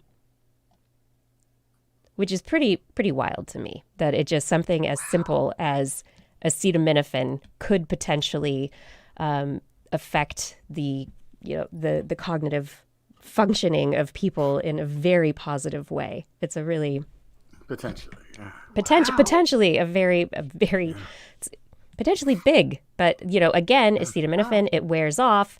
But if there is some way to permanently reduce the inflammation that is caused by these microglia, maybe there's a target there. Also, really good reminder again of donating your body to science and what that can do. Wow. I mean, you obviously can't just poke around somebody's brain when they're alive, but you sure can do that after they die, and lots of other people can benefit. Yeah, a lot can. Wow. Yeah. So, I mean, I'm just like, my mind is blown out because of just acetaminophen. Like, you go to the pharmacy and you're like, bring home a bottle of acetaminophen, take a couple of acetaminophen. It's a very readily available compound. And I mean, how many people are fascinating. On aspirin for the rest of their life after a certain age? It wouldn't be that weird to say, okay, here's my daily acetaminophen. Yeah, I do know acetaminophen does have negative effects on the liver. There are issues with taking it long term that can be very problematic. So that needs to be taken into account, and cost benefits need to be determined. So definitely some research to go forward with. Do either of you hear ringing in your ears? Not sometimes, currently, but yeah, sometimes. This is all those shows where I insisted on being at the very front where the stage was, right in front of the speakers. Probably a bad call. Yeah, so tinnitus, it is something that affects a very large number of people and usually starts affecting people more as they age. It is one of the first signs of hearing loss or the damage of hair cells in your ears. And wouldn't it be great if you could get rid of it? I mean, but really, what is tinnitus? What is going on when it happens? Well, in your brain, sometimes tinnitus is a physical thing. Sometimes it is your brain misfiring because it's confused. It's kind of like phantom limb syndrome, but in your ear, where your brain used to be able to hear certain frequencies, but now the hair cells that would pick up those frequencies in your inner ear, they're no longer there, but the nerves are still there and want something to be giving them information, so they're just making it up. And so because the nerves in your ears are like, let's make it uppity it, that you hear this ringing. So some aspects of therapy to get rid of tinnitus are based on retraining your brain. So one of the most successful methods of tinnitus therapy is actually cognitive behavioral therapy, which is a type of talk therapy that people, if you're rating on a scale, it does. This is the only clinically validated tinnitus therapy, actually, this CBT therapy, and it improves tinnitus severity scores by about 10 points on average. So there's a researcher, a biomedical engineer, Hubert Lim at University of Minnesota, Twin Cities, and he was doing some neat deep brain stimulation stuff to help restore hearing in patients, trying to put electrodes deep into the brains of their patients. And some of them, the electrodes didn't quite go in the right place. And then when he'd turn the deep brain stimulator on, the patient would be like, whoa, that's happening, because you had to turn it on, and the people had to give responses as to what was actually happening, how the stimulator was working. And he's put one electrode in a patient, and when he turned it on, the patient was like, oh, my tinnitus is gone. I can't hear my tinnitus. Where'd it go? And so he started digging around and trying to figure out, he's like, well, there's got to be some way to stimulate nerves in the brain, in the body, to shut off tinnitus and to turn it off.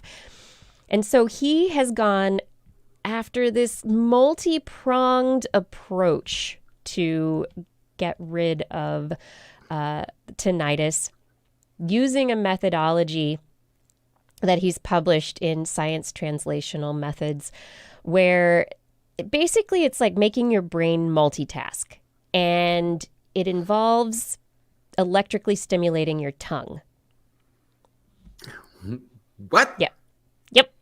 What? So he got 326 patients with tinnitus to do this training series where for about 12 weeks they'd sit for like an hour a day with a small plastic paddle that's like an electroshocker.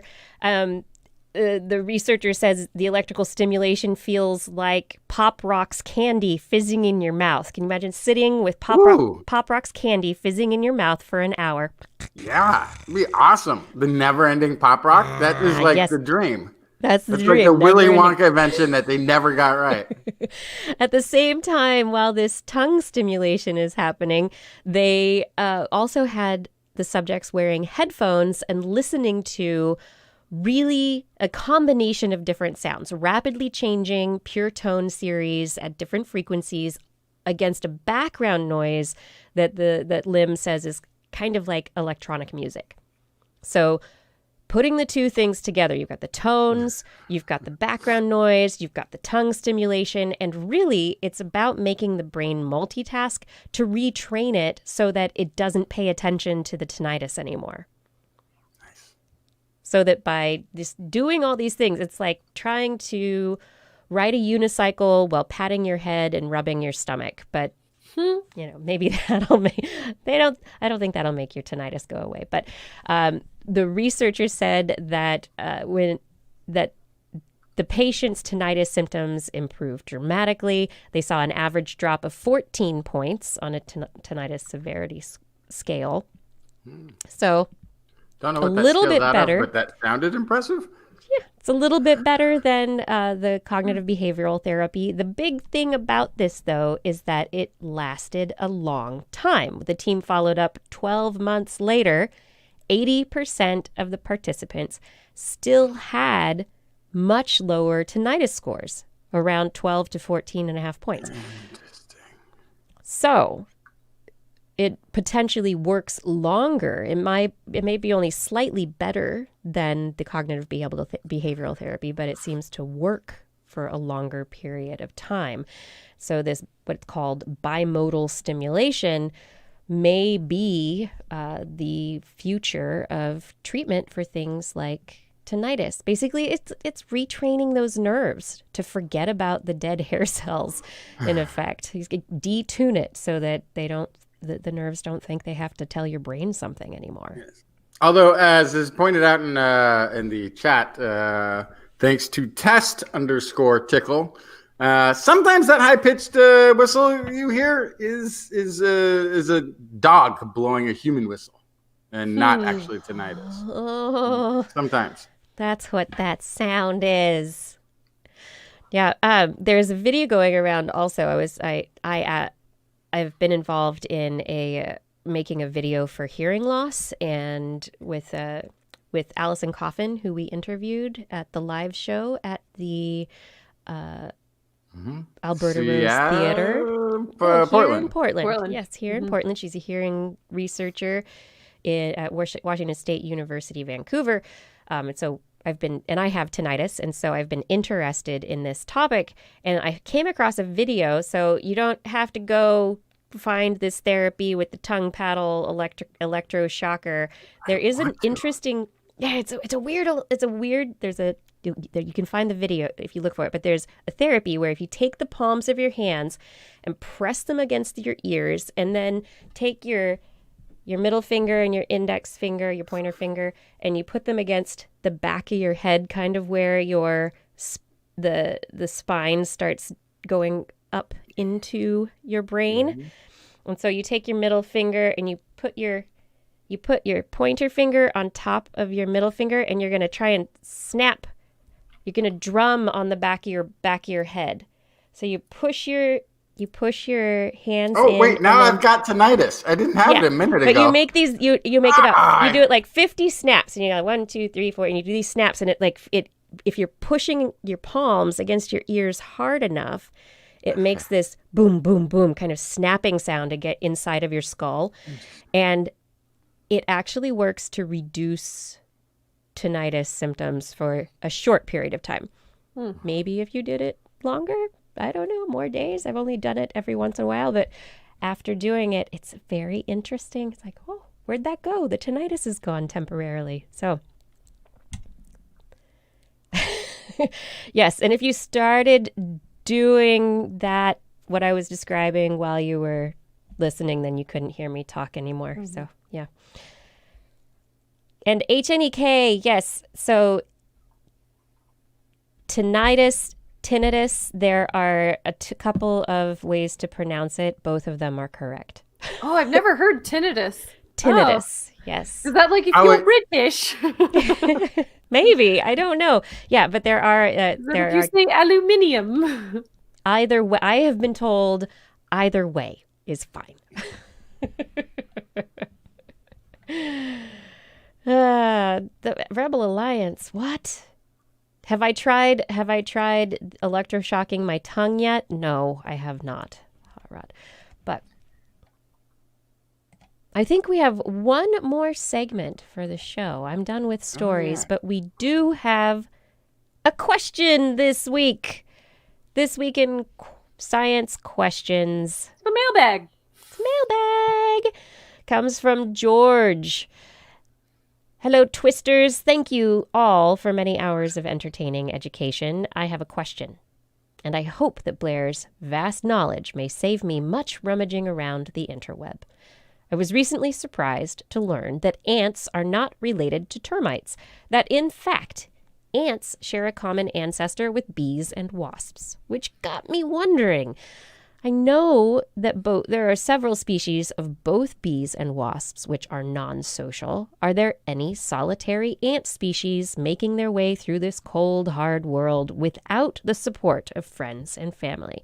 Keep on shining the light of science. Blair, do you have an answer? Yes, I do. So I just kind of thinking back, it's like, gosh, I can't really think of any solitary ants. And so I did some digging of my own. So here is the situation. There are not solitary ants. There aren't any.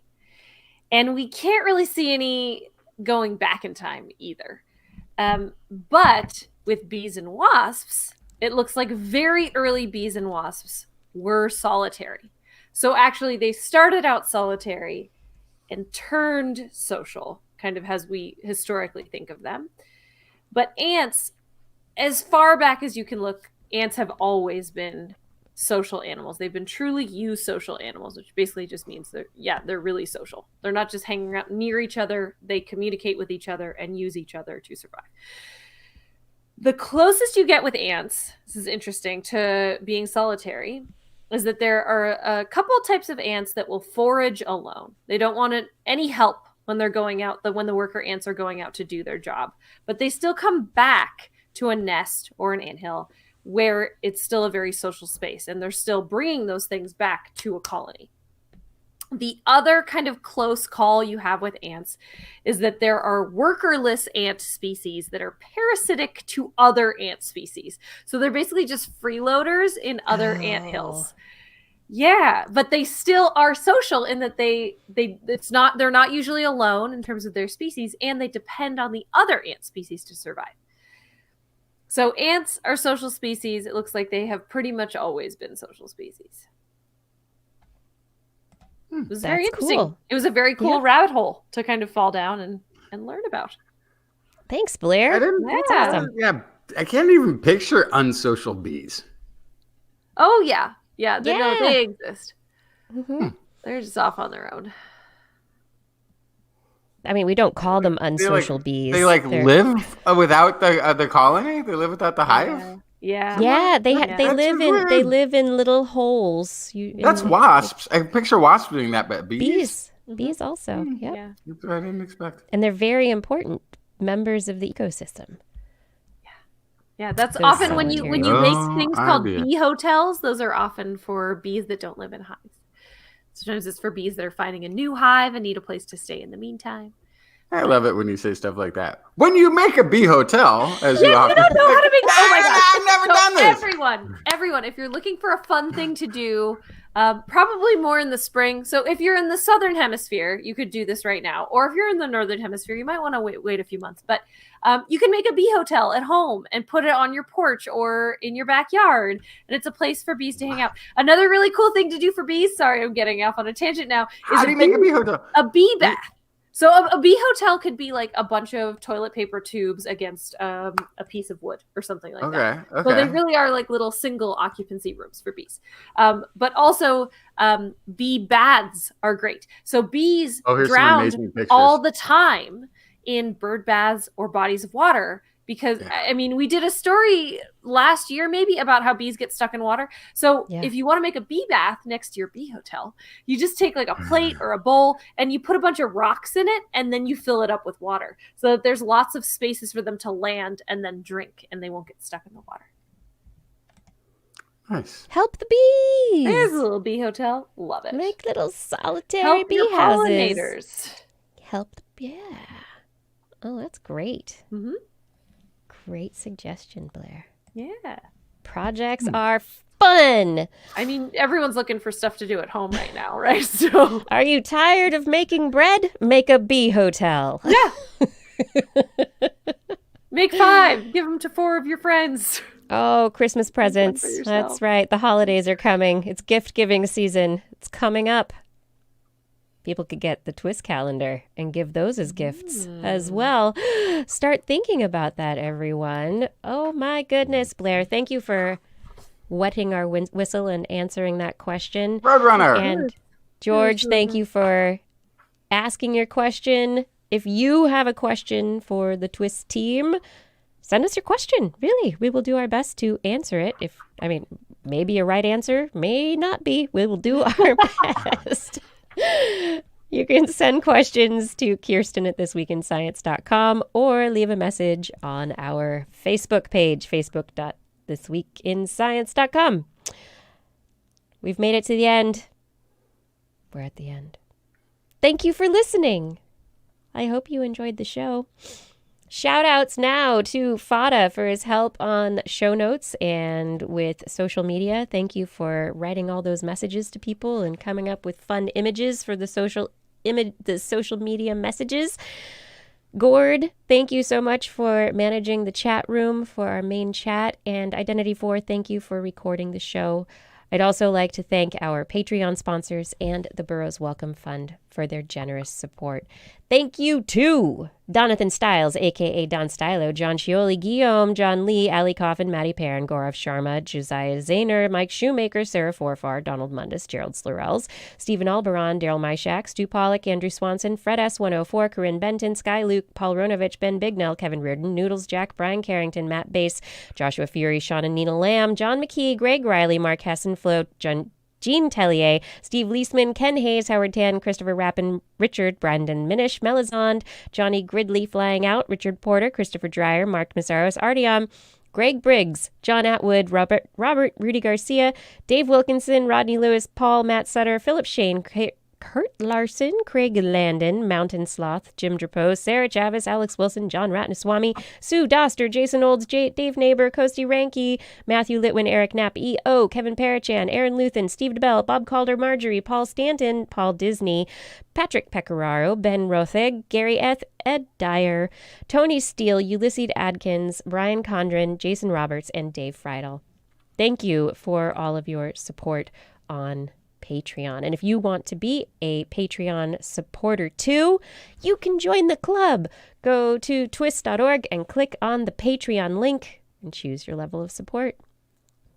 On next week's show, we will be back Wednesday, 8 p.m. Pacific time, broadcasting live from our YouTube and Facebook channels and from twis.org/live. Hey, do you want to listen to us as a podcast? Maybe make some bee hotels while you listen, multitask. Just search for This Week in Science wherever podcasts are found. If you enjoyed the show, get your friends to subscribe as well. Yeah, and for more information on anything you've heard here today, show notes and links to the stories we talked about will be available on the website, www.twis.org, and you can also sign up for our newsletter. Right. You can also contact us directly. Email Kirsten at thisweekinscience.com, Justin at twisminion@gmail.com, or me, Blair, at blairbaz@twis.org. Just be sure to put TWIS, TWIS, in the subject line, or your email will be spam filtered all the way into, I don't know, your inner ear. It'll get all tangled up in those ear hairs. We'll never read it. You can also hit us up on the Twitter where we are at TWIS Science, at Dr. Kiki, at Jacksonfly, and at Blair's Menagerie. We love your feedback. If there's a topic you would like us to cover or address, a suggestion for an interview, a haiku that comes to you in the night, please let us know. We'll be back here next week, and we hope you'll join us again for more great science news. And if you've learned anything from the show, remember, it's all in your head.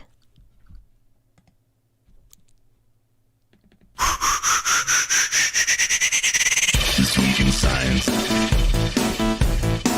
This Week in Science. This Week in Science. This Week in Science, it's the end of the world. So I'm setting up shop, got my banner unfurled. It says the scientist is in, I'm gonna sell my advice. Show them how to stop the robots with a simple device. I'll reverse global warming with a wave of my hand. And all it'll cost you is a couple of grand. 'Cause this week's science is coming your way. So everybody listen to what I say. I use the scientific method for all that it's worth, and I'll broadcast my opinion all over the earth. 'Cause it's This Week in Science. This Week in Science. This Week in Science. Science. Science. This Week in Science. This Week in Science. This Week in Science. Science. Science. Science. I've got one disclaimer, and it shouldn't be news, that what I say may not represent your views, but I've done the calculations and I've got a plan. If you listen to the science, you may just yet understand that we're not trying to threaten your philosophy. We're just trying to save the world from jeopardy. Jeopardy. Jeopardy. And This Week in Science is coming your way. So everybody listen to everything we say, and if you use our method instead of rolling a die, we may rid the world of toxoplasma gondii. 'Cause it's This Week in Science. This Week in Science. This Week in Science. Science. Science. Science. This Week in Science. This Week in Science. This Week in Science. Science. Science.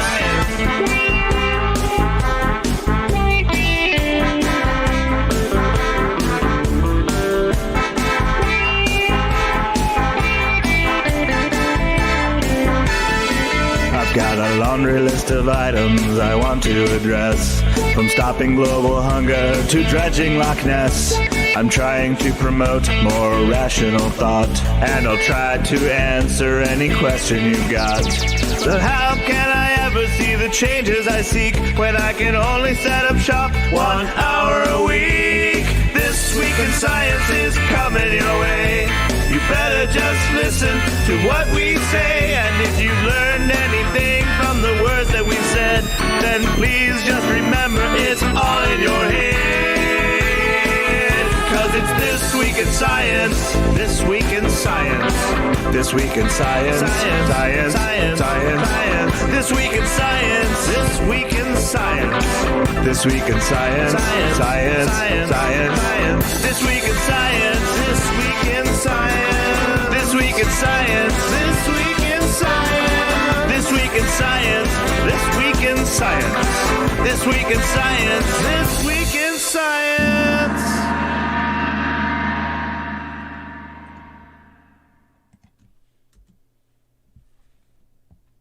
This Week in Science. Ooh, what's I this turned picture it in off. picture? I said no. Oh, it's not listening. There we go. Boom, da, boom, boom, boom. What? What's the picture in picture that's happening? Picture in picture. Look at that screen share. That's fun. Maybe I can switch it. No, it doesn't want me to switch it. No. Let's see. No, it doesn't want me to do that. But that's kind of fun. It's a fun picture in picture, huh? Fun things. So right here, underneath the subscribe button, there will be a order your calendar link. It will be there, everybody. You'll be able to get your calendar. I am not using OBS. I am using a platform called StreamYard, which I really like. It's very cool. It is pretty cool. Yeah. Gaurav wants to know how many years of TWIS calendars we've had with my art, and I do believe the very first one was 2016. Couple of years now. Yeah. 5 calendars. 19, 20. This will be 6 calendars. Yeah. Yeah. You're so creative. That's so many animals and so many different styles. I So won't many run out of calendars. animals. I do fear I'll run out of styles. Yeah. Maybe. It's okay. It's okay. I think people would forgive you if you decided to recycle some styles. I do know that the coloring calendar was very popular. People were vocally supportive Oh, really? of they liked that one. Last year's calendar I thought was Really Really great. Yeah. That was the hardest that I It ever was- did. It was an amazing, that was beautiful. Ugh, Yeah. it was such an That's a pretty undertaking. one. Like each piece that I hand cut took way longer than even just a start to finish normally. So you're takes. saying you're going to do it again, right? No. No, I think if I do it, I'll do some cheatery. So like You could basically do a medley. You could do a medley where you I just could do a medley. yeah. You need to get. That's going to be for the. I guess for the. Would it be the 12th? I guess the 12th calendar that you do would be one from each year style. By 12. Yeah. Halfway there. Look at Blair's face. She's like, what? How about 10? No, let's see. 12. Because Oh, I see. Yeah. it's Yeah. the math It's late of the and month. I forgot about that. That's Yeah. the number of. That's how I was. Macaroni art is good. I have actually been thinking about Macaroni doing art. sculpture and taking pictures of the sculptures and putting those in the calendar. I've thought about that. Oh my God. If I were to do that, it would be like these really misshapen lumps of clay. I like, used to love. I this used to is do- a donkey. Oh gosh. I used to do like I used to do a lot of Fimo clay, which is the stuff that you bake in Yeah. the oven. Yeah. But I feel like the problem there is I think it would be like if you give a mouse a cookie thing where like I'd be like, all right, but before I take this picture, I have to like make a background. Oh, well, now I want to like make kind of some foregrounds. Okay, so now I've just made a full diorama for every month, and that's going to take like weeks per piece. Like that's not going to work Ooh. out. No, you have to. That's an amazing idea. Oh boy. That's an incredible idea. I And love then, that idea. and then with each diorama, you can make stop action movies. Yeah, Yeah. see, that's now we're getting to oh boy.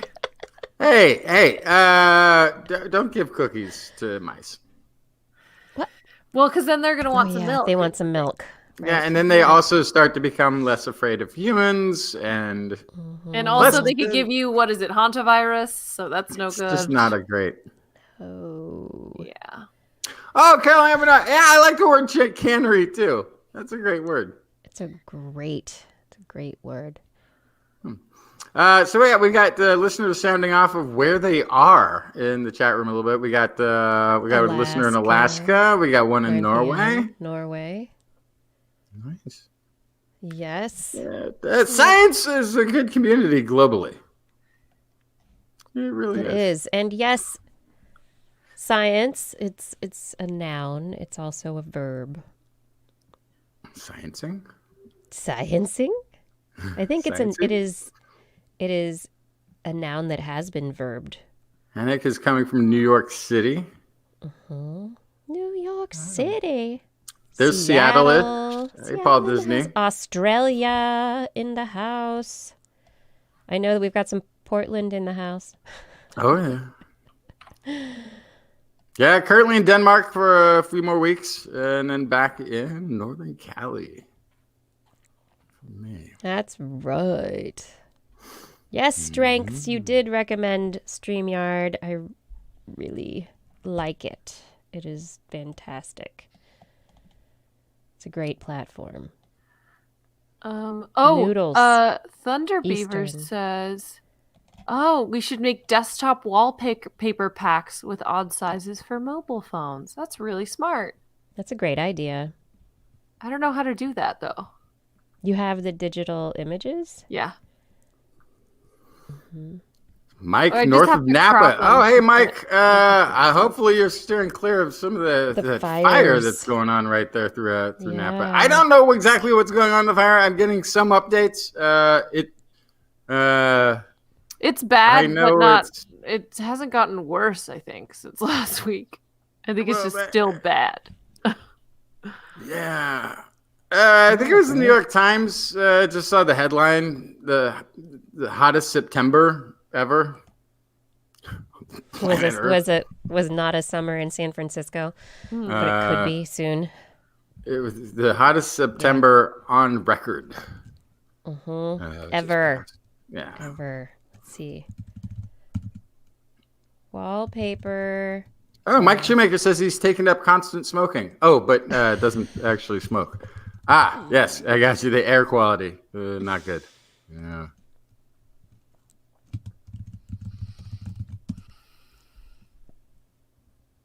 Yeah, so Hot Rod, I could share images. I think I just have to. I'd wanna watermark the corner or something. Why? Why? Your wallpapers? Yeah. Yeah, you'd put, your signature. Yeah. But we know it's And you. and if it's the wallpaper, you'd put like a TWIS logo and your sig Yeah. on the art. Yeah, but also some of them are like square. Yeah, so I'm looking. So I'd want to mat them somehow or something. I don't know. Yeah.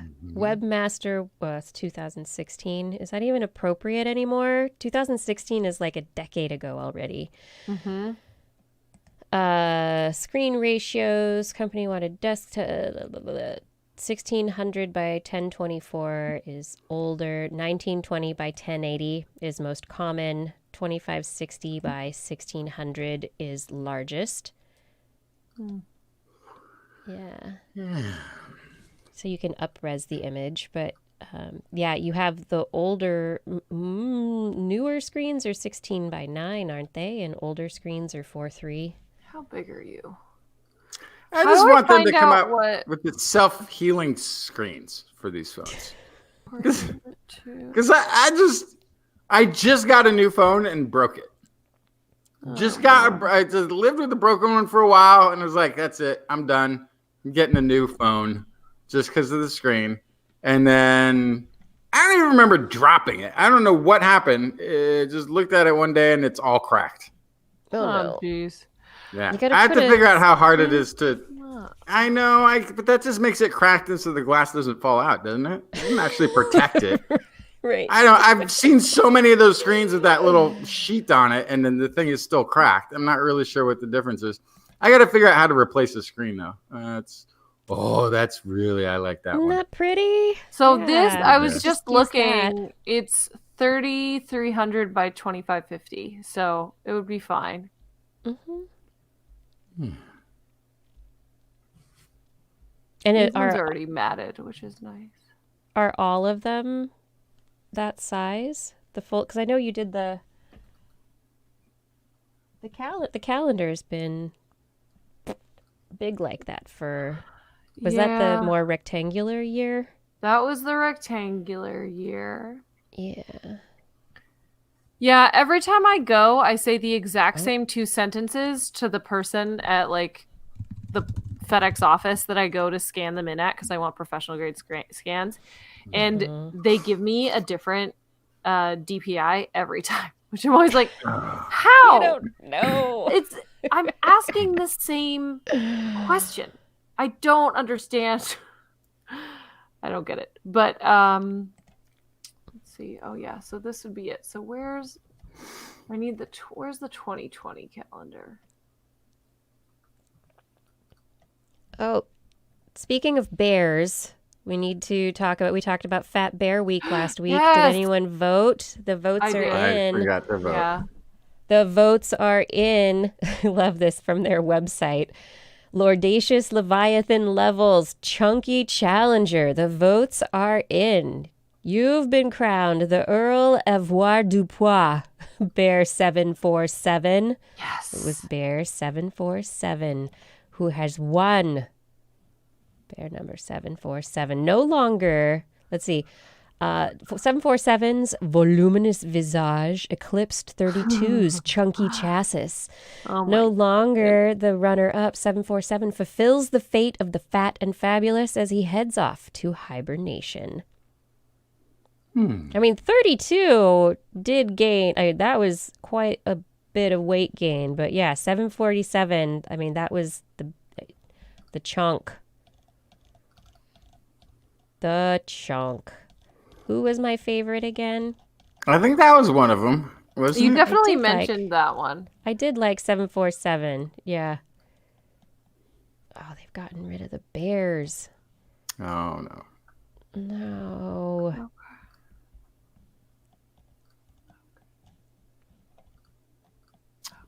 Oh, there. I want to go back to meet the bears. Okay. 32 chunk.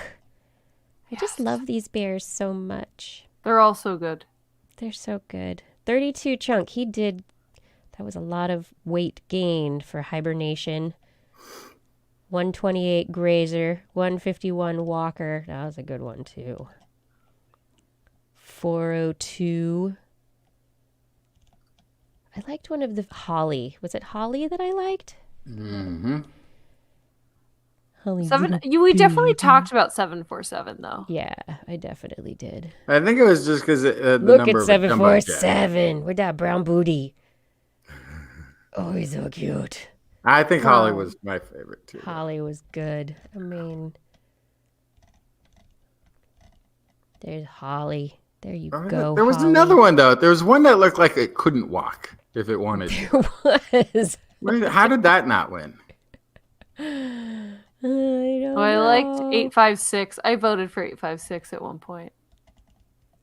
We do what we can for these bears. 812 was pretty good too. Look at those bears. Bears. Okay. Let's remove the bears from the stream. We have a winner, 747. Oh, look. It's the red panda. Yeah. The animal, the current animal of the month. Last month. Oh, yeah, last month. It's October. I am not ready for it to be October. I have not changed my calendar. It's a week into October. Okay. So this is 4,800 by 4,800. So, but yeah, I could crop it for You could crop it or put it on a black, just put it on a bigger black background so it's matted on a bigger canvas. True. Mm-hmm. Truth. Those bears. Oh, Testicle has bigger bears than that in Alaska. Yeah, the Kodiak bears get gigantic. So, Kiki, you were talking about wait, hold on. Akbarakbarian has found us on Twitch. Hello and welcome. And I hope that we are useful. We talk about science. We may not be talking about science right now, but we were talking about science. We may talk about science again. Our main show is over for the night. This is our after show. But thank you for joining us. I hope you come back. 8 p.m. Pacific time on Wednesday nights. Okay, what? Huh? Blair? Oh, you were talking about the zap on the tongue, and I was and you kept talking about Pop Rocks, and I was suddenly reminded of the Pop Rock chocolate that you can get in the Middle East that you can't get here. Yeah. And sounds weird. Pop Rock chocolate. It sounds really weird, but it's really weirdly good. But yeah, I haven't really been able to find it in the US, and so I was like, oh, I wonder if I could buy it on Amazon. Maybe. There is a chocolate bar. I think it's called a firecracker bar by I think it's a firecracker chocolate bar.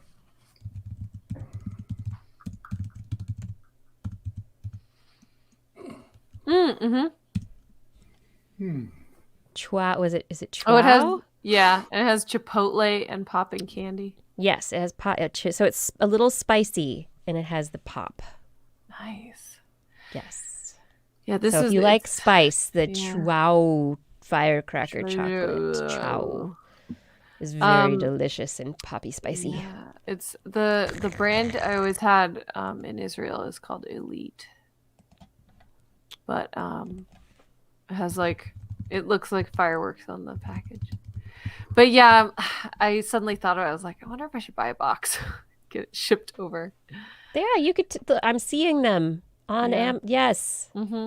They are on Amazon. Thinking about you it. Could. Yeah, just because it was something that I was going there so often that I was like, oh, I'll pick up a 12-pack and bring it home, and I'll eat it over the next year or so, and then I'll go back again, and then I haven't been in so long. I was like, oh gosh. Do you know what candy? What candy do I have on my desk right now? Almond Joy. I saw blue. Nope. Oh. Any guesses, Justin? What candy Nope. I have on my desk I right now? didn't see anything. Nerds. I got big Very chewy funny. Big nerds. chewy nerds. I do like some Big nerds. chewy nerds.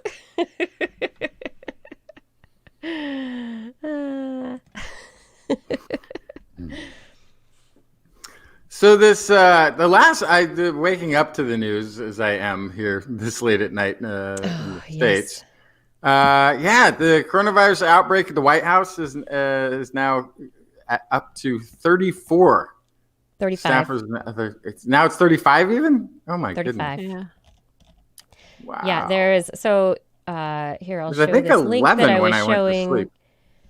This link that I was showing earlier in the show from this public tableau page that somebody put together that's tracking it. They've been doing kind of unofficial contact tracing of all the known people that are in the White House and that have been tested positive, and so there are 35 positives. Wow. And so from those 35 positives, how many people do they have contact with? How many people has it spread out to? There was a story that New Jersey is having to contact trace the 260 or so people who were at a fundraising event or a campaign event in New Jersey for the president. On their own, because the White House and the CDC aren't working together to do contact tracing on how this happened. Yes. Right. Yeah. I think Chewy nerds do not pop in my mouth. Sorry, Anthony. Can I just say, I think it's, I'll just go on a limb. I feel like it was really irresponsible how the president of the United States contracting COVID was and recovering, which is still taking place, has been presented. Oh yeah. It's willfully dangerous and ignorant to believe that any 74-year-old in our country or anywhere in the world is going to receive this sort of medical treatment. Yeah. And then to downplay it. I felt it was the downplaying is what has bothered me the most. I felt like when vaccines were first introduced, it wasn't somebody telling someone else to not let illness, don't be afraid of the illness. The CDC doesn't recommend simply not allowing infectious diseases to dominate you. They go further in terms of recommendations that are scientifically derived to avoid getting illness in the first place, and recommending treatments that have been tested to address them. Simply saying don't be afraid and just don't let it dominate you is, first of all, not how this was addressed. The president didn't simply contract COVID and then tough it out. Quite the opposite. Immediately ran to the best medical care possible by science and medical technology. Again, in a government healthcare system, at a nonprofit government hospital, using federal tax dollars, which he did not pay. But then to categorize it as having simply been survived by willpower and lack of fear, I think sends the wrong message. It might just be me, but I feel like that was irresponsible. I don't think it's just you. You can say it might just be me, but I don't think it's just you. Nope. No. Yep. Kevin Jones. Yeah, there's a certain amount of negligence. Criminal? possibly considering his position and status in our society. And yes, so the hopped up on steroids aspect. So many doctors have commented on the fact that the steroids, there was a tweet that one doctor wrote, people on steroids can get up and walk themselves to the morgue. That the steroids just make you feel so good. Yeah, of course. That you don't really realize how bad you are. So, I mean, I think it would be, there are so many things. I mean, I really do hope that medicine works and that treatments work. And as much as people, I don't want anybody to get this. People are going to get it. No, People are don't want going anybody to to get die, this. but Don't want it's anybody just, to die from this. However, I will say, if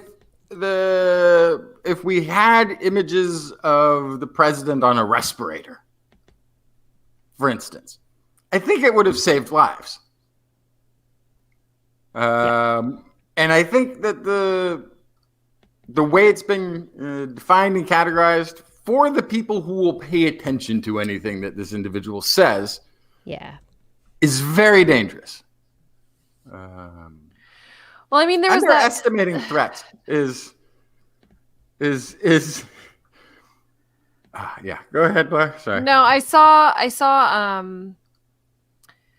and somebody from the news interviewed a bunch of people who were outside of the hospital with Trump flags and stuff like that, and like none of them had masks on. A lot of them didn't, and they went up to this one young man who was holding this flag, and they said, like, Trump's here for coronavirus, like, why aren't you wearing a mask? And he said, you know, I'm young and healthy, so I don't have any pre-existing conditions, so I'm good. And you know, the reporter said, like, oh, but aren't you worried about bringing that to someone else? He's like, oh yeah, that's a concern, but I'm young and healthy, so I'm good. And I think, you know, that's the wrong angle is the problem. And I think this is kind of perpetuating that, right? It's like oh, I survived, so it's fine. Well, I have just recently purchased a new vehicle, which is, compared to all the vehicles of the past, is the safest version of that vehicle, or pretty much any vehicle that's ever been built. The newer the car you buy, the safer it is. That's why I've stopped stopping at stop signs, because I'll be safe. Yeah, ridiculous. Utterly ridiculous. And we don't know. Like, the thing that the conversation needs to focus now, I think, for this segment at least, on the after effects. Surviving the initial encounter, even, okay, is only the first step in having contracted this virus. There's a tremendous amount of evidence of lingering effects, either through cognitive or lung ability. We don't know how having contracted it, the president, maybe I'm immune. I don't know. No, you don't know. And neither does anybody else. You don't also know how this will affect your ability to respond to future illnesses, which, there's a lot more to be concerned with other than the initial encounter with this virus. Very true.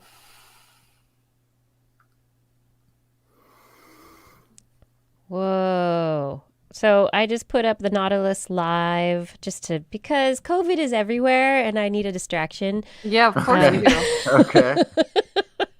Need a distraction. I put up the Nautilus live camera feed and am scrolling down, and apparently it looks like they are going to dive at midnight.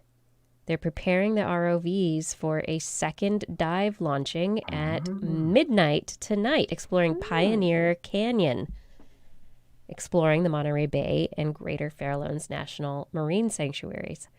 So that is in preparation right now,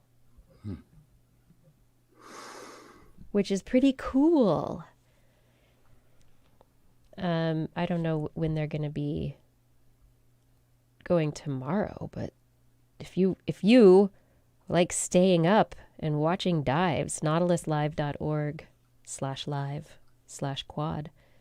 Justin, you'll be awake. You can distract yourself with dark visions from the depths. It looks like they've got some images from earlier exploration, which is pretty cool. Is that a little Lego model of the thing, or is that the actual? What? No, I was just gonna look. Picture of some coral from the bottom of the marine sanctuary. Yes, this is a Lego. Looks like a Lego rover. How fun. Nautilus Live education resources. Build a bot challenge using Lego. Yes. There's a funny fish. Look at him. He's upside down. Is he upside down? No, is he? It doesn't look upside down. I think maybe he's not upside down. He has a bulby head. Yeah. It's a very bulby. Yeah, very tubular looking body from this angle. Tubular. Totally tubular bulby body.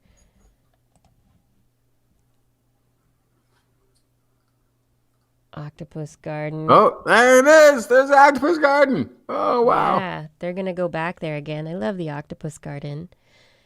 Look at those octopuses congregating. Oh, have you both seen the octopus documentary on Netflix? No. It's pretty fun. It's not quote unquote scientific. I think it's called My Octopus Teacher. But it's a filmmaker who spent every day over a year going out into the ocean, free diving, and found an octopus. And so every day he went to visit the octopus. And so it's Meerkat Manor with octopuses. Yeah, one octopus. One because octopus. It's just one octopus. Is this in Seattle or? No, I think he's South African or something. Okay. Yeah, but it's a beautiful film. The first part of the movie, I was like, oh, I'll get into it. There's too much story going on, and it's very much about his personal story and things he was dealing with. And I'm like, okay, get past that. And then he gets into the ocean, and he starts actually talking to the octopus, and it's like, it gets really good. So if you can get past like the first 15 or so minutes, it gets really great. Really, really enjoyed it, and it's just a beautiful movie. And at the end, I think the trailer, it has this line, but it's toward the end of the movie. He has the thought that going down there to visit the octopus really made him realize how we all need to learn to be to treat things like our home and less like we're visitors. You know, like, so taking care of stuff. And I think it's a really important. Yeah, there was something he said, Blair, at the head of the turtle egg story, which is, we already know about, the things with the turtles and all the plastics in the ocean, and it occurred to me like almost sounded like the turtles were putting plastics into the ocean.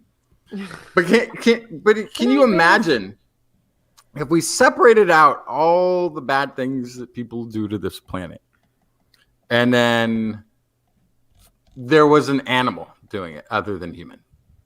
So there's a pernicious form of tropical beaver that is deforesting the rainforest. There are turtles that are somehow dragging plastics out into the ocean. There are, you go on and you created another animal that was responsible for all of these things. What would humans likely do to mitigate that? Mm-hmm. Yeah. What do you think the animals really would like to do right about now? Mm-hmm. We're I don't think we're popular. We might be the dominant species on the planet, but we're not, it's not a popularity contest. No, it's not a popularity contest. No. No. Not at all. Not at all. Yeah, there is a short story in this somewhere. Yeah. It's not a reality show.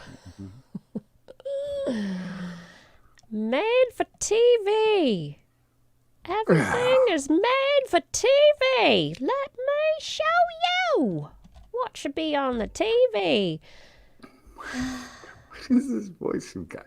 I don't know. It's my made for TV voice. I'm trying. I think the voice came kind of from Sally O'Malley.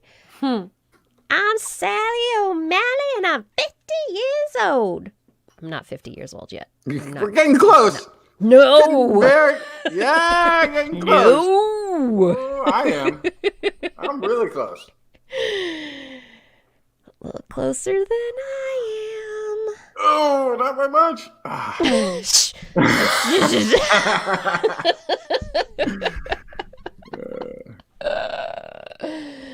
Oh my goodness. Yes. I care about climate change. I know that they don't approach it well. I heard it wasn't covered well in the debates, but I didn't watch it because Shocking. I had a show coming up. If and they I knew said that the it wasn't words gonna at change all? anything. If they said the words at all, it's more than they did in 2016. So That's true. I'm That's fine true. with it. Yeah, I like Yeah. the animal farm potential of this story, Carol. I think it does. Like these poor humans being besieged by all these awful animals. Just fantastic. Noodle says humans make Earth less than the discovered super habitable planets.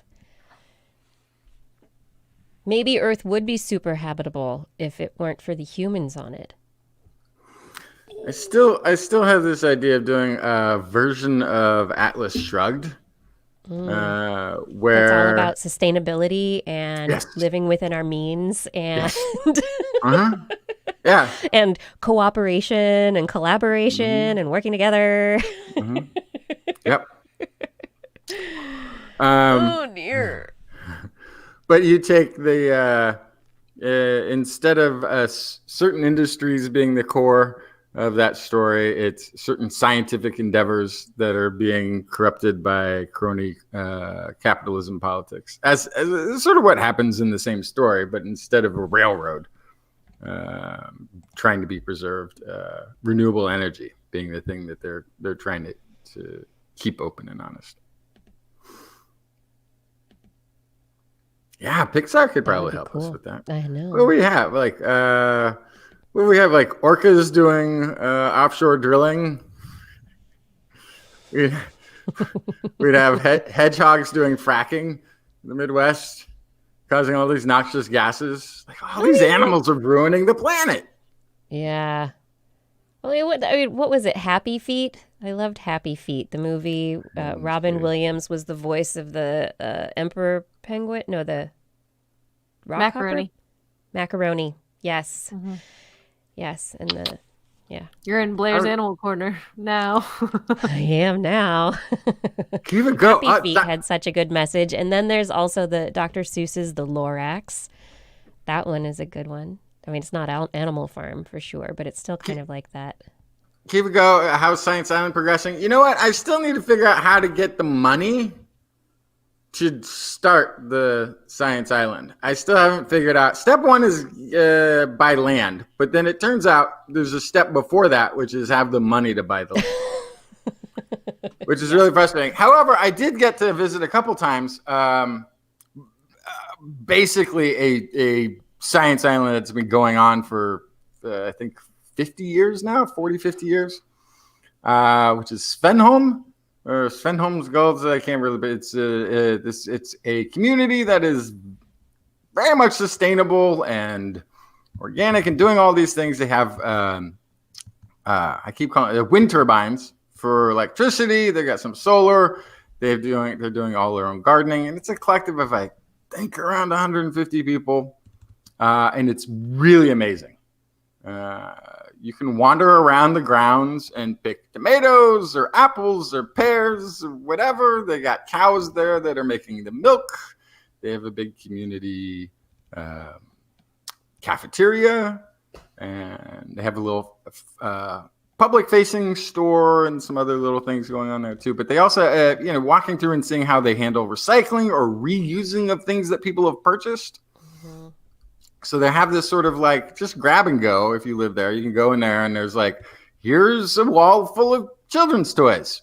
So if you have kids who are bored with their toys, they can walk through here and it's Christmas. They can go, ooh, I want that. And they take that one toy home. When they're done with it, they go put it back in the shelf in this area, and somebody else can pick it up later to play with. And then sort of separating out their own. You would join the cult of Jackson. Okay. The problem with the cult that I start is I don't want to lead it. And then I wouldn't trust a cult that's led by somebody else. So it has to be collective. Now, one of the problems with the collective is everybody gets to make decisions that affect you, which I also don't like. So I haven't figured out the social, political dynamics of the thing, because I don't like any political system, really. But yeah, it's right. Compared to the alternative, it seems like a really good idea. What was the question? Oh, Kevin Jones says, rethink buying an island. It'll be underwater in 70 years. So I think it's like a conceptual island. Yes. It doesn't have to be an island. It could be land on a mountain. It could be a mountaintop. Yeah, it could be a mountaintop island. See, we're planning for the future is the point. So you buy the foothills. You buy a hill in the coastal range of California. You call it an island now. Nobody gets it because it's not really an island. And then one day they're like, "Oh, genius! Yeah, didn't see that coming. Now it's an island." No man is an island.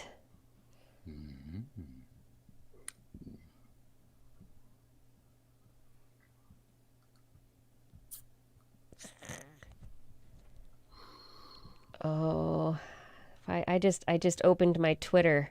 That was a poor choice. What about the land that's currently covered with snow and ice? Antarctica. You know what looks good to me? Greenland. Greenland looks nice. Yeah. It's still going to be dark half the year, which is rough. It's still going to be melting. Those glaciers are on their way out. Yeah. There's a lot of melting that needs to still happen, huh? But some of the far north, really Montana might not be, if you like swamps at least, because back when it was really warm before, there was alligators in Montana. So that's where Montana's headed. Swamplands, marshy, swampy waterways full of alligators.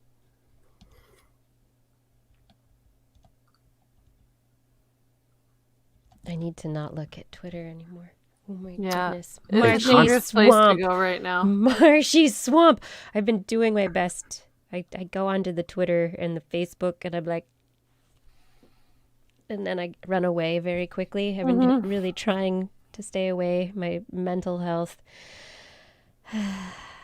Maybe someday I believe I will put down the social media and I will do something constructive with my time. Kevin Jones says we can let you run it until we overthrow you for making us eat kale chips. Okay, that's fair. So the kale chips with yeast powder. Oh, I like the yeast powder. Not a big fan. No, of it's kale salty. chips. It's good. But apparently the tradition that became, I think, Halloween, the Samhain thing, was a tradition of overthrowing local leaders. It was sort of like having term limits, but it was yearly. Whoever was in charge got kicked out at that point in the year, and they put somebody else in. So, and I think they might. I don't know if how violent that was, but might have just been a party. I think there should be a constant turnover of power. There should be a constant turnover of power. Otherwise, you get into problems.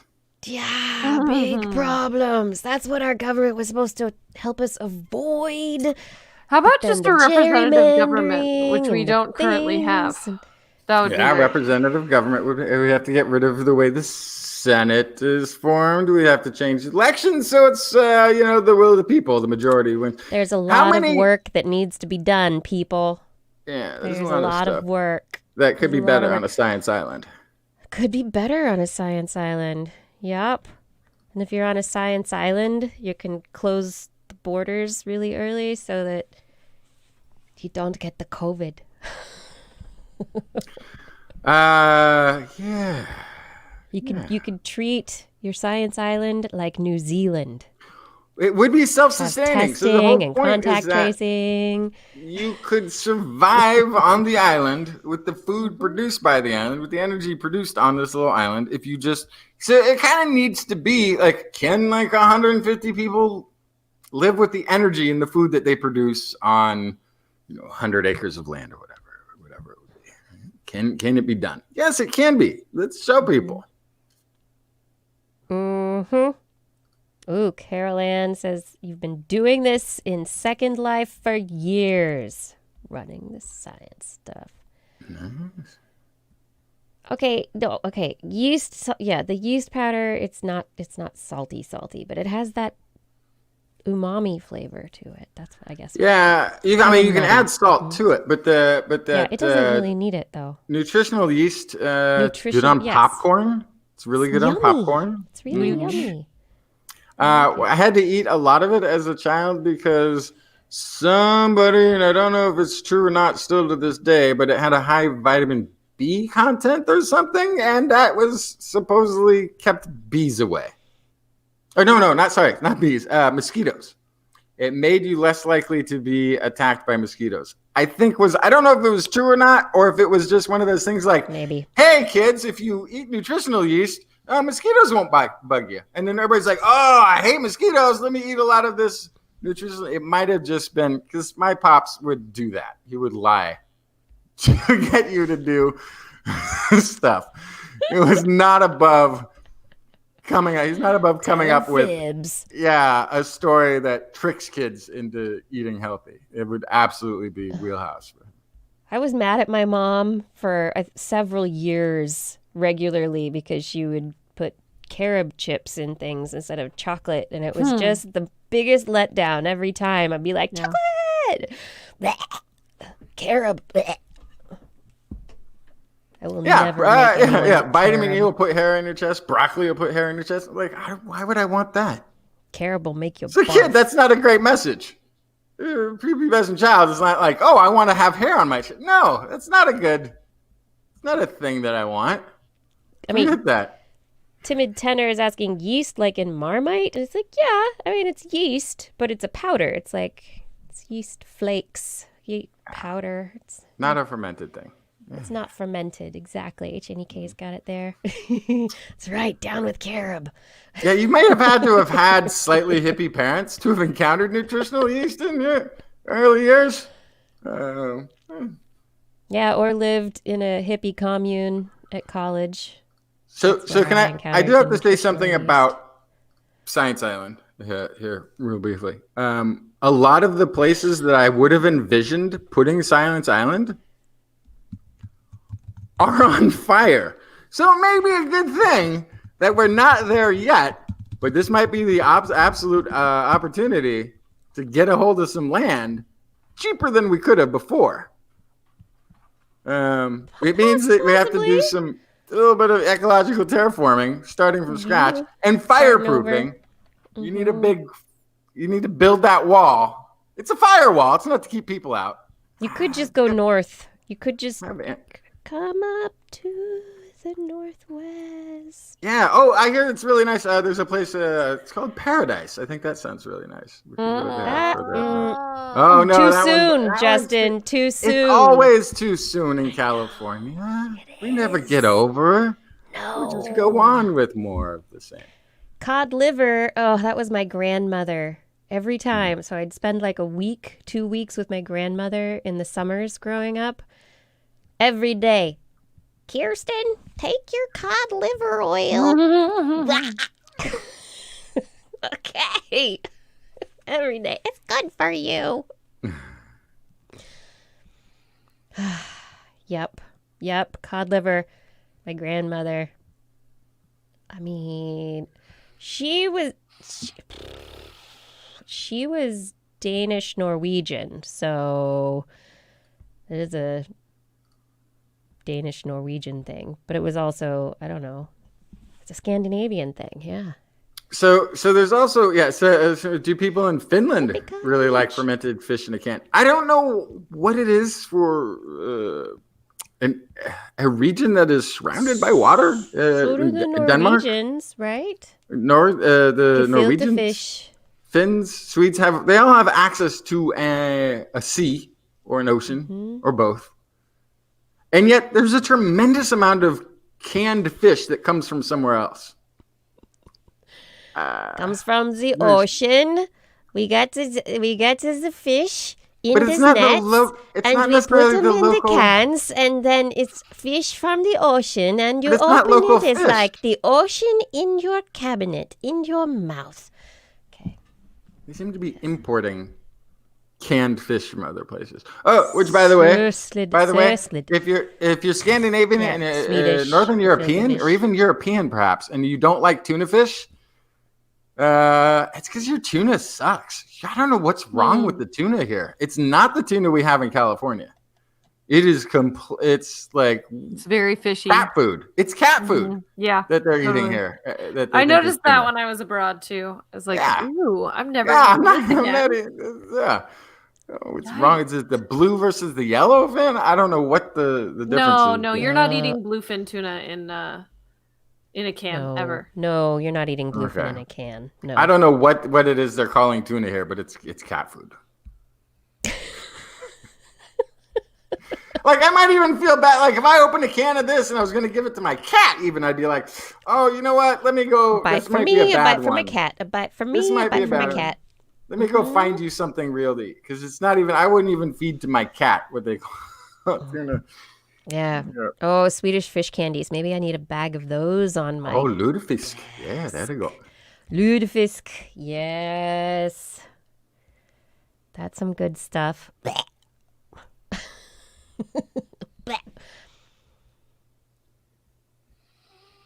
I expected to really like lutefisk, and I didn't. Because I like gefilte fish, which is something that, people generally think are super gross. It's like pickled fish. It's like, oh, it's probably similar. No, it's not similar, and I did not like it. There's weird... Oh, yeah. So gefilte fish is Jewish. Poached mixture of ground deboned fish. Yes. It is ground and then reformed into a nugget shape, and then it is put in jelly. Wait, made into a jelly?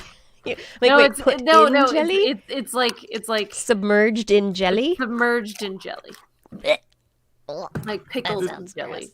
Yeah. Yeah, okay, the lutefisk that's my dad. I brought some lutefisk back from Norway and Sweden for my dad for Christmas once. He was so happy. This is also to get a can of lutefisk. This is a can of mackerel and tomato sauce. Yep, that sounds about right. It's all the fish is canned. It's hard to get fresh fish, even though there's seas and waters everywhere. It's just easy for packing, storing, saving. I mean, they're not going out in the ocean when it's the middle of winter. Well, nobody even wants to go to the store. No, there was no winter. There has not been a winter here. It's been dark. Really interesting. It gets dark. Oh yeah, it gets very dark. So dark.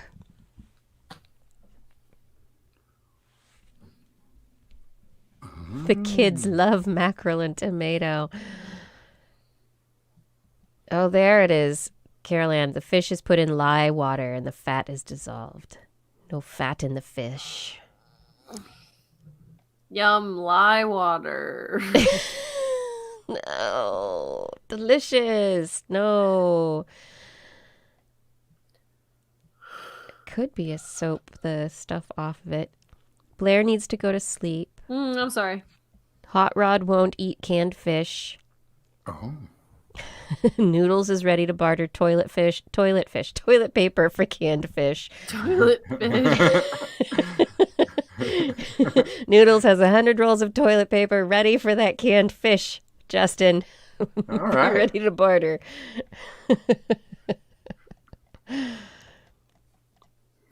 Fish jello. I think my cat will appreciate that more than I will. So if anybody, though, has an idea of how to generate $500,000 this fall, we'll start Science Island for Christmas. Awesome. Yeah. So it's all we need. It's not that much. It's actually insanely cheap for, an entire island. For the beginnings, for the whole island. Yeah.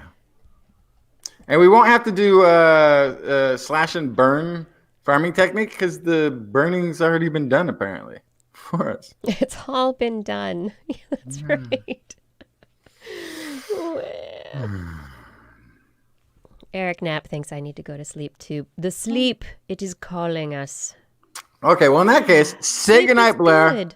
Justin's got a whole day. Blair. Say good morning, Justin. Good morning, Justin. Good night, Kiki. Good night, everyone. Thank you for another great show. Thank you for hanging out, everyone. Blair, go get some sleep. Everyone, I'll let you know when the calendars are out. They'll hopefully be, well, not out, but pre-orders ready by next week. We'll see you next week. That's pretty much it, right? Everyone here next week? We're all here next week. Yes. I'm just going to hang up and leave you guys waving. No, I wouldn't do that. I'm ending the broadcast. Bye.